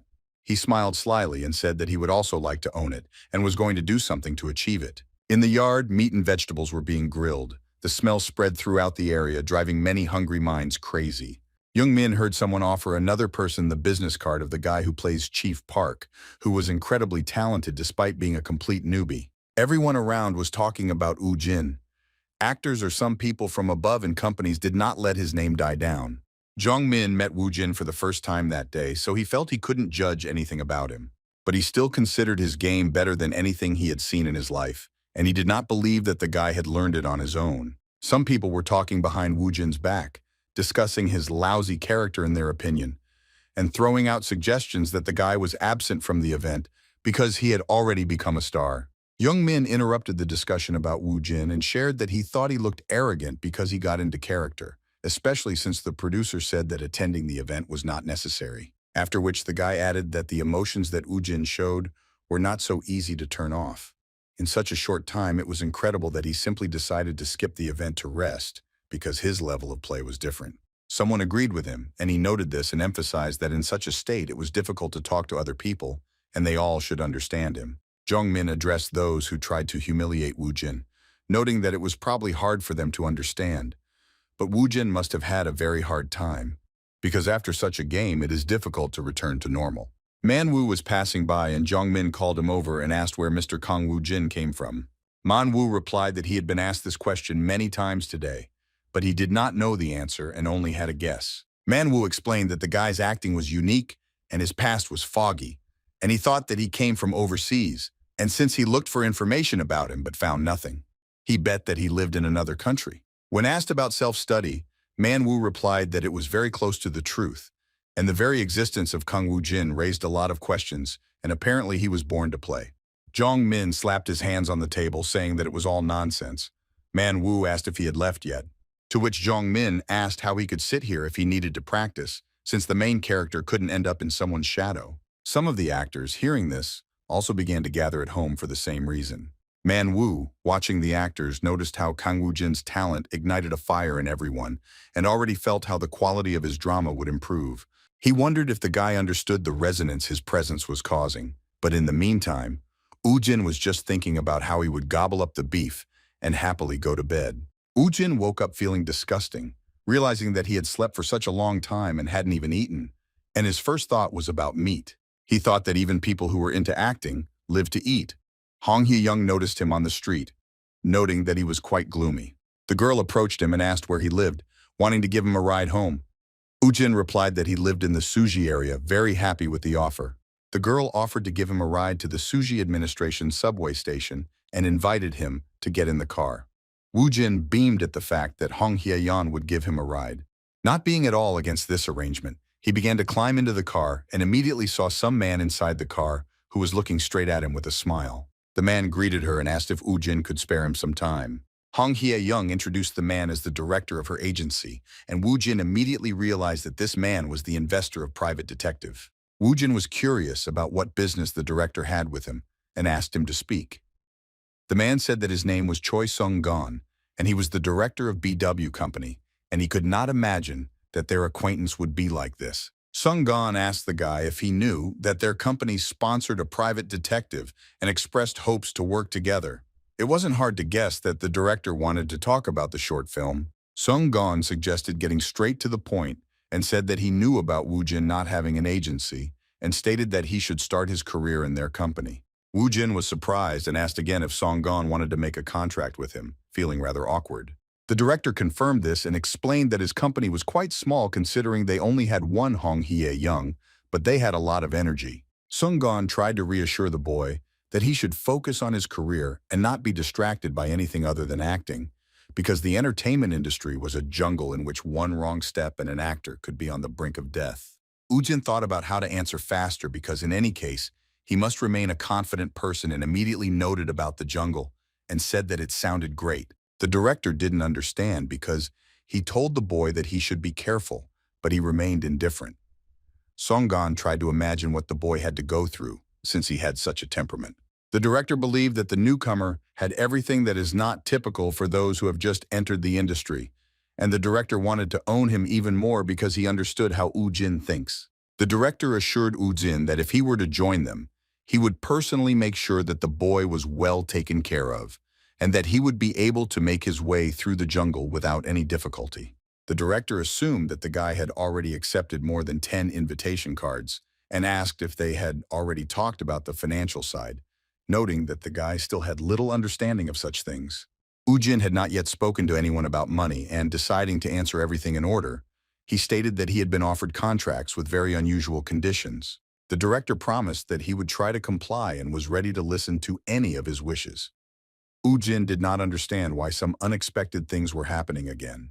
But Woo-jin also understood that if he hesitated for too long, his image would be destroyed, and he replied that once he thought about continuing, he would contact him himself. Woo-jin finally got to his home and was incredibly happy to find himself there. He sprawled out on his bed and thought about how he knew that at some point he would start receiving offers from agencies, but when that moment came, he was overcome with worry. That day was the first day of filming Private Detective, so he decided to think about the agency another time, since he needed to practice. He was transported into subspace, wanting to start reading the script and immerse himself in the atmosphere of a private detective. But suddenly he noticed something strange. In the limited profiling scenario, the rating changed to an S rating. Woo-jin didn't understand why the grade had increased again, since before that she was a plus rank. Woo-jin began to suspect that there was something he didn't know about all of this, but he put that aside and chose the script and began reading. The role of Kim Ryu-jin was being loaded into the subspace, and Woo-jin was in great anticipation. The high-level script preparation was completed, and the erasure of implementation was 100%. Woo-jin plunged into meticulous rehearsal of his role. Time passed, and the day of the start of filming of Private Detective arrived. The villa was already prepared for work. Many people who were involved in the filming gathered around. Upon reaching the place and looking at the villa, Woo-jin was struck by its beauty and the fact that the building was similar to the one he had already seen in the subspace. A guy came up to him and, after asking if he was an actor, showed him where he should go. He looked in the right direction, and seeing a huge number of people, he assumed that they were also actors, and excitement again rolled over him in a high wave. He was just thinking about what so as not to forget to pretend to be strong. A man in front complained about the cold, noting that it was already March, and another emphasized that they had a place to sit, and the newcomers were not even given chairs. He asked a friend if he had seen the actress who would play the wife, and another replied that no one on the film crew knew yet. A woman sitting next to them asked if they knew that the lead role would be played by a newcomer. The man replied that he had heard, and Woo-jin noted that the conversation was about him. The man said that the information about the film only indicated the name of the actor, which was very strange since the short film would be taking part in the festival. Another expressed that he was envious, because he also wanted some company to take over, but suggested that the game could be terrible if the main actor was from an investor. Woo-jin noted that it sounded very rude, but he reassured himself that this was the image of a brilliant, arrogant actor, and there was no point in getting angry over every little thing. They announced that a briefing would be held soon, and asked everyone to get ready. A guy approached Woo-jin and personally announced to him that he could also start preparing. The man in front even shuddered at the words that the main character was sitting behind him. Woo-jin stood up and signaled that he understood everything. The man in front turned around, wanting to look at the main actor that no one knew about with great surprise. The man was worried and found out that the main character they were gossiping about was sitting right behind them and probably heard everything. Woo-jin decided to immediately dispel the lie and told the man that he was not supported by any of the companies. The man immediately began to apologize, justifying himself by saying that no one knew he was there. At that moment, Dong-chun came up and asked everyone what had happened. Woo-jin explained that there was simply a misunderstanding and asked not to pay attention to it. A female voice was heard from behind, saying that she wanted to know what it was about. It was Hong Hye-young, and taking off her glasses and winking, she repeated again that she was very interested in what all the noise was about, and the men immediately began to drool at the sight of her. Dong-chun announced that Hong Hye-young would be playing the role of the wife. The girl greeted him and expressed her hope that they could work together. The men were shocked. Standing in front of them was a top actress who was going to star in this film. Yoon Hye-yeon noted that she and Woo Jin had met again and suggested that they would cross paths quite often from now on. The men were amazed that the main character knew the actress and wondered who he was. Dong-chun announced that Hong Hye-young's participation in the project will be kept secret until the film is released, and noted that this confidentiality clause is stated in the contracts. He also talked about living in a dorm for everyone except the girl. As he left, Dong-chun asked everyone to stick to today's schedule and announced that filming would begin in 10 minutes. Everyone nodded in agreement. Afterwards, the director called Woo Jin to apply his makeup since he was the only one in the first scene. Woo Jin felt his body start to shake from the excitement of the first shoot. While they were putting on his makeup, he tried to believe that he was actually filming a movie, that the leading role was putting a lot of pressure on him, and that he had to stick to his image and maintain confidence. Hong Hye-young approached him and asked if he had thought about the agency yet. Woo Jin thought about this question and his conversation with the company director yesterday for a while. He told the girl that he would make a decision after the filming was over. The girl suggested out loud that he had not yet met with other companies and asked if he knew what conditions he needed. Woo Jin was a little confused and said he wasn't sure about that. Hyun Hye-yeon tried to convince him, saying that their company gives generous gifts and allows the actors to set their own prices. She smiled broadly again and asked him to think carefully and then contact the director. She went about her business and wished the guy luck. Woo Jin was asked to prepare for the filming that was about to start any minute, but at that moment, he thought about what he had said to the girl about setting a price. He changed into a suit and decided to focus only on filming and tried to transform into the main character of a private detective. He understood that he had to give it his all because in addition to the game, he would have to use his body and he would need to show all the emotions and sensations that he experienced while in subspace. Exhaling, he convinced himself that he was now just the main character of a private detective named Kim Ryu-jin. Dong-chun immediately noticed how quickly Woo Jin's unique aura evaporated, and his gaze changed, clearly understanding that the transformation had already occurred. He was impatient to see what kind of game the guy would play on camera. The filming began, and many cameras were directed at Woo Jin, and Dong-chun watched the guy with a wide smile, expecting an incredible performance from him. Woo Jin did what he thought was right, naturally without deviating from the script. He examined the evidence, was very attentive to details, and his real personality disappeared somewhere. Dong-chun noted how clearly the guy played and was surprised that he thought everything through to such detail and conveyed the personality of the main character well. Hong Hye-young, who was standing next to him, agreed because the character seemed awkward to her when she read the script. Hyun Hye-yeon heard the discussions behind her from other people who were also admiring Woo Jin's acting. Hyun Hye-yeon saw that the guy had the courage to add details to the character he was playing, which was the strangest thing. He was right on target. Woo Jin's acting was too good for her taste. It seemed completely unfair. Woo Jin felt very awkward in front of many cameras and dozens of people watching him closely. And at that important moment, he tripped and fell. Woo Jin noted that it was a mistake and felt a huge sense of shame. He had embarrassed himself so much in the first minute of filming. I assumed that it could have happened because of nerves, but I still couldn't believe that I screwed up on the first shoot. He began to fantasize that his career was killed by grass. He waited for the director to give the command to reshoot the take, but this did not happen, and he became even more nervous. Dong-chun watched the guy and apparently thought that this fall was intentional, not a mistake. He just didn't understand why there was such silence around. Having not received any reaction, he decided to just continue and began to get into character again. He thought that he was now Kim Ryu-jin, who was in fear but had to move forward. The reason he was interested in the private detective was because the character had witnessed various incidents, and he wondered how many of these incidents he could see in his life. That was what kept him going. He wanted to be a witness. He couldn't resist such a thing, and continued to act out the role on camera. He quickly returned to his main character image, and even his gait changed at that moment. The filming had already moved inside the villa, where he had to inspect everything and approach the basement. He spoke his lines wonderfully, and it seemed that it was not a game at all. He approached the basement and became very interested in it. He began to walk down the steps with great effect, looking like a real detective looking for the secrets of someone's house. He found a man lying on the floor, apparently unconscious. He wondered if it was another corpse, or if perhaps the man was still alive and could help him in his investigation. At this point, the role included a woman who, according to the plot, was returning home, and the detective had to urgently hide somewhere. He hid behind the back of the sofa and listened as the girl wondered what to do with the lying bastard who was still alive. She said that the witnesses should not have been left alive, and Ujin also showed his reaction to this on camera. He scolded himself for the fact that, if he made a sound, they would finish him off and begged him to stop his body shaking. At that moment, even breathing was dangerous. The girl sat down on the sofa, behind which the detective was hiding. Ujin pressed himself against the back of the sofa, asking why she sat so close to him. Everyone was amazed by Woojin's performance, and apparently their emotions knew no bounds, as with each passing minute Woojin opened up more and more. The people behind Hyun Hye-yeon were whispering, wondering if the main character was really a newbie like them. His acting was on a completely different high level.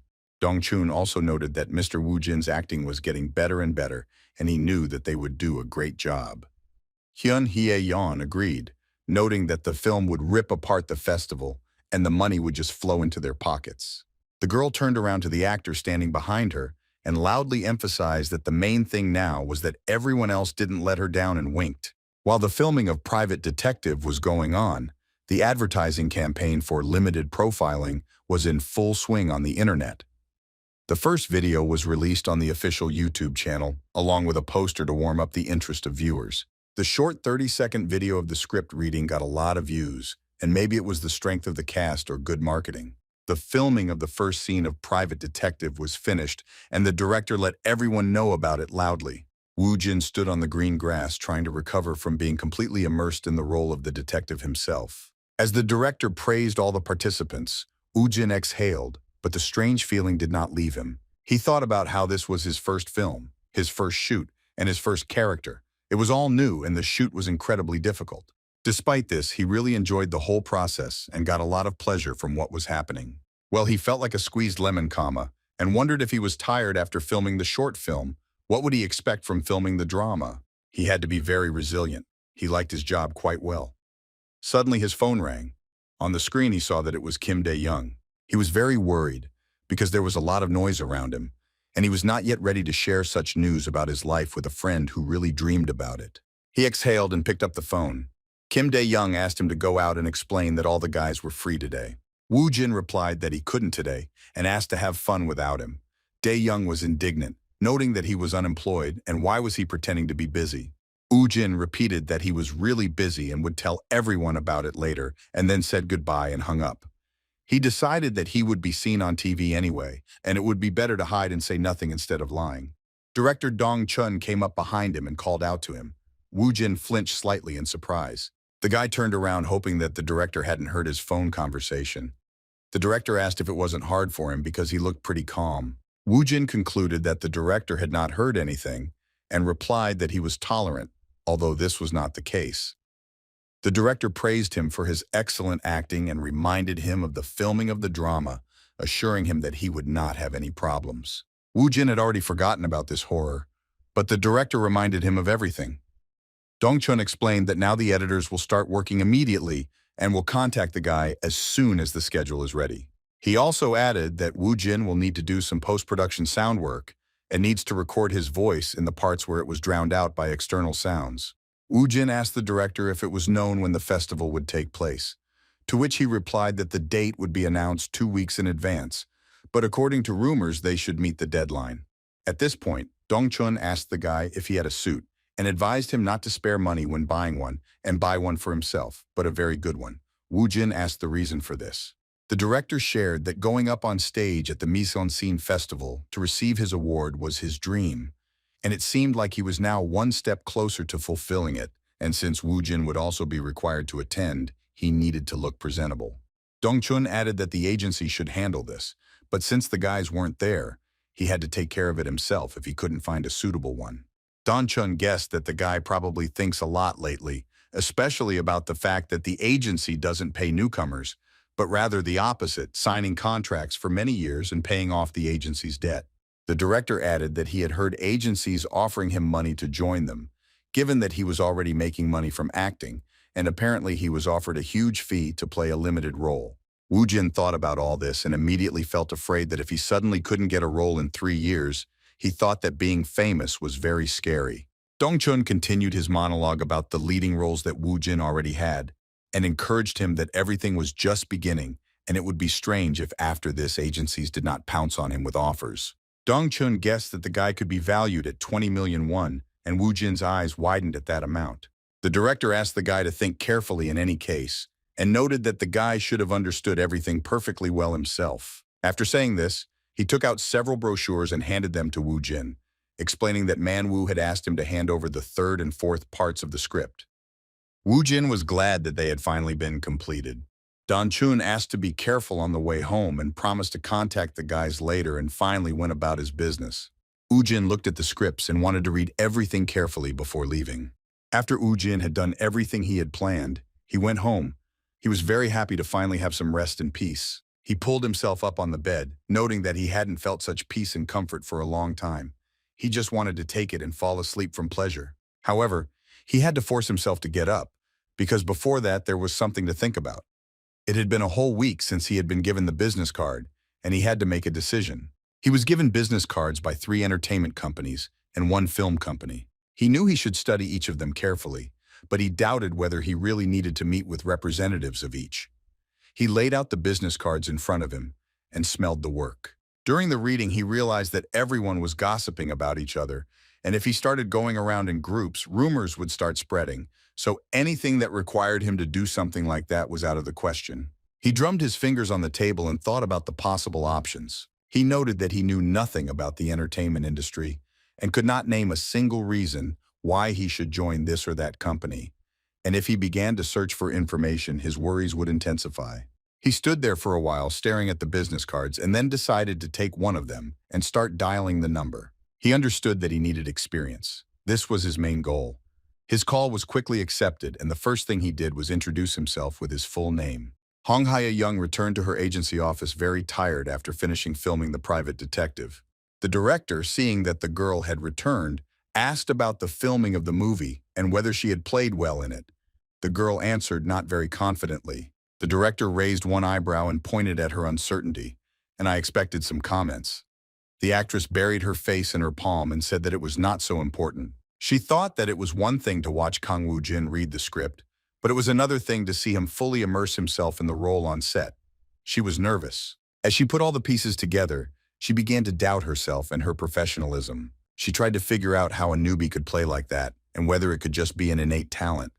The 2 characters the guy played had completely different personalities, but he easily switched between them. She believed that it was impossible to just take all this and learn it.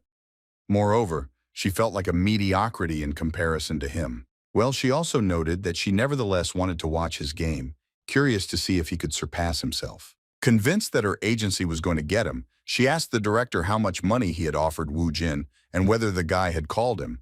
The director thought it was a rather sudden question, after which he replied that the guy had not called yet, and he himself was still thinking about the financial side of the issue.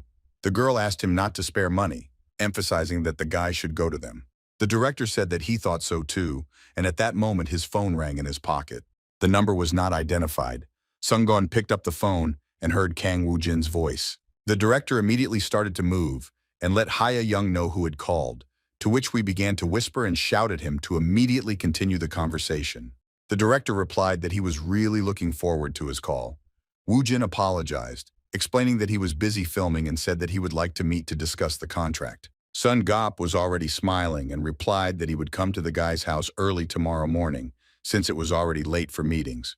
Woo Jin refused and said that he would come himself. The next morning, everything happened exactly as it should, and Kang Woo Jin personally showed up at the BW office, where they were very happy to meet him. Sun Gop led the guy to the sofas, and pointing out that the room was a bit cramped, immediately justified himself by saying that it was just right for a startup company. The director again pointed out that there was only one Hyun Hye-yeon in the agency, and in response to the guy's question, he explained that they were formulated on her and were engaged in the development of the agency. And then the director asked whether the guy had already met with representatives of other companies. Woo Jin decided to lie and said that he had already had several meetings. The director asked if he understood that this was a very important time and he should not lose his composure under any circumstances. The director suggested discussing the payment before moving on to the main contract. He recalled the unusual conditions the guy had mentioned earlier and asked if he had any special requests. Woojin thought that he wanted 20 million as an initial payment and wondered if they would kick him out after making such a statement. Woojin tried to pull himself together, get rid of his worries, and say very briefly about the desired amount, but the director interrupted him a little. The director offered him 30 million and asked what he thought about it. Woojin was almost stunned by this offer and tried for a moment to imagine how huge this sum was. He immediately noticed that he had almost been caught, almost losing his image of an arrogant guy. He turned away slightly, forcing himself to breathe evenly, fighting his emotions. Woojin replied indifferently that it suited him. The director looked at him seriously and said that he could raise the amount to 40 million won. Woojin was thrashing inside and was ready to punch the air with his hands from his emotions. It was unimaginably much. Well, the director's behavior seemed strange to him. The guy asked again about the amount, and the director confirmed that it was quite possible. Jelu even felt a bit uneasy about such things. He decided that this was not a reason to refuse the offer, because the long-haired man himself was to blame for offering such money to begin with. He simply decided to continue the conversation. Woojin asked directly why the director decided to pay him such a sum. The director replied that in fact, no one paid newcomers advance payments for contracts these days. And the best actors who always had jobs usually got an apartment or something like that, but not money, and the same thing applied to newcomers. Woojin lied that he knew this. The director continued to say that the artist received most of his fee when changing agencies, and at the very beginning he was paid a minimal amount, since everyone was considered an intern. But the guy was a unique case. Since he already had 2 roles, one of which was the main one, it was really surprising. For ordinary viewers, he remained an ordinary person. And in the entertainment industry, money came from recognition. The director noted that anyone who saw their future contract would say that he had gone crazy. But after seeing the game, everyone would be ready to invest in the future, and this would be the basis for popularity among society and agencies. The director noted that there was no doubt about the guy's acting skills, and all the directors were delighted with him. But this did not mean that his future was definitely predetermined. If the film flopped, the status of a nameless actor would continue.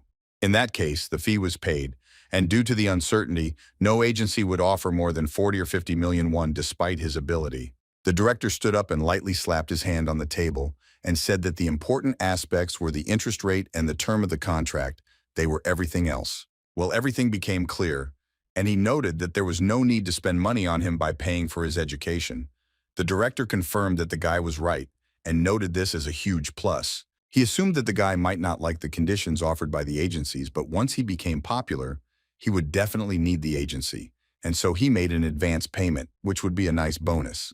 The director talked about the earnings coefficients for a new actor and how much they amount to, and noted that since the guy is already a trained actor, they won't have to spend a lot of money on him, and therefore the ratio will be 9:1, that is, 1.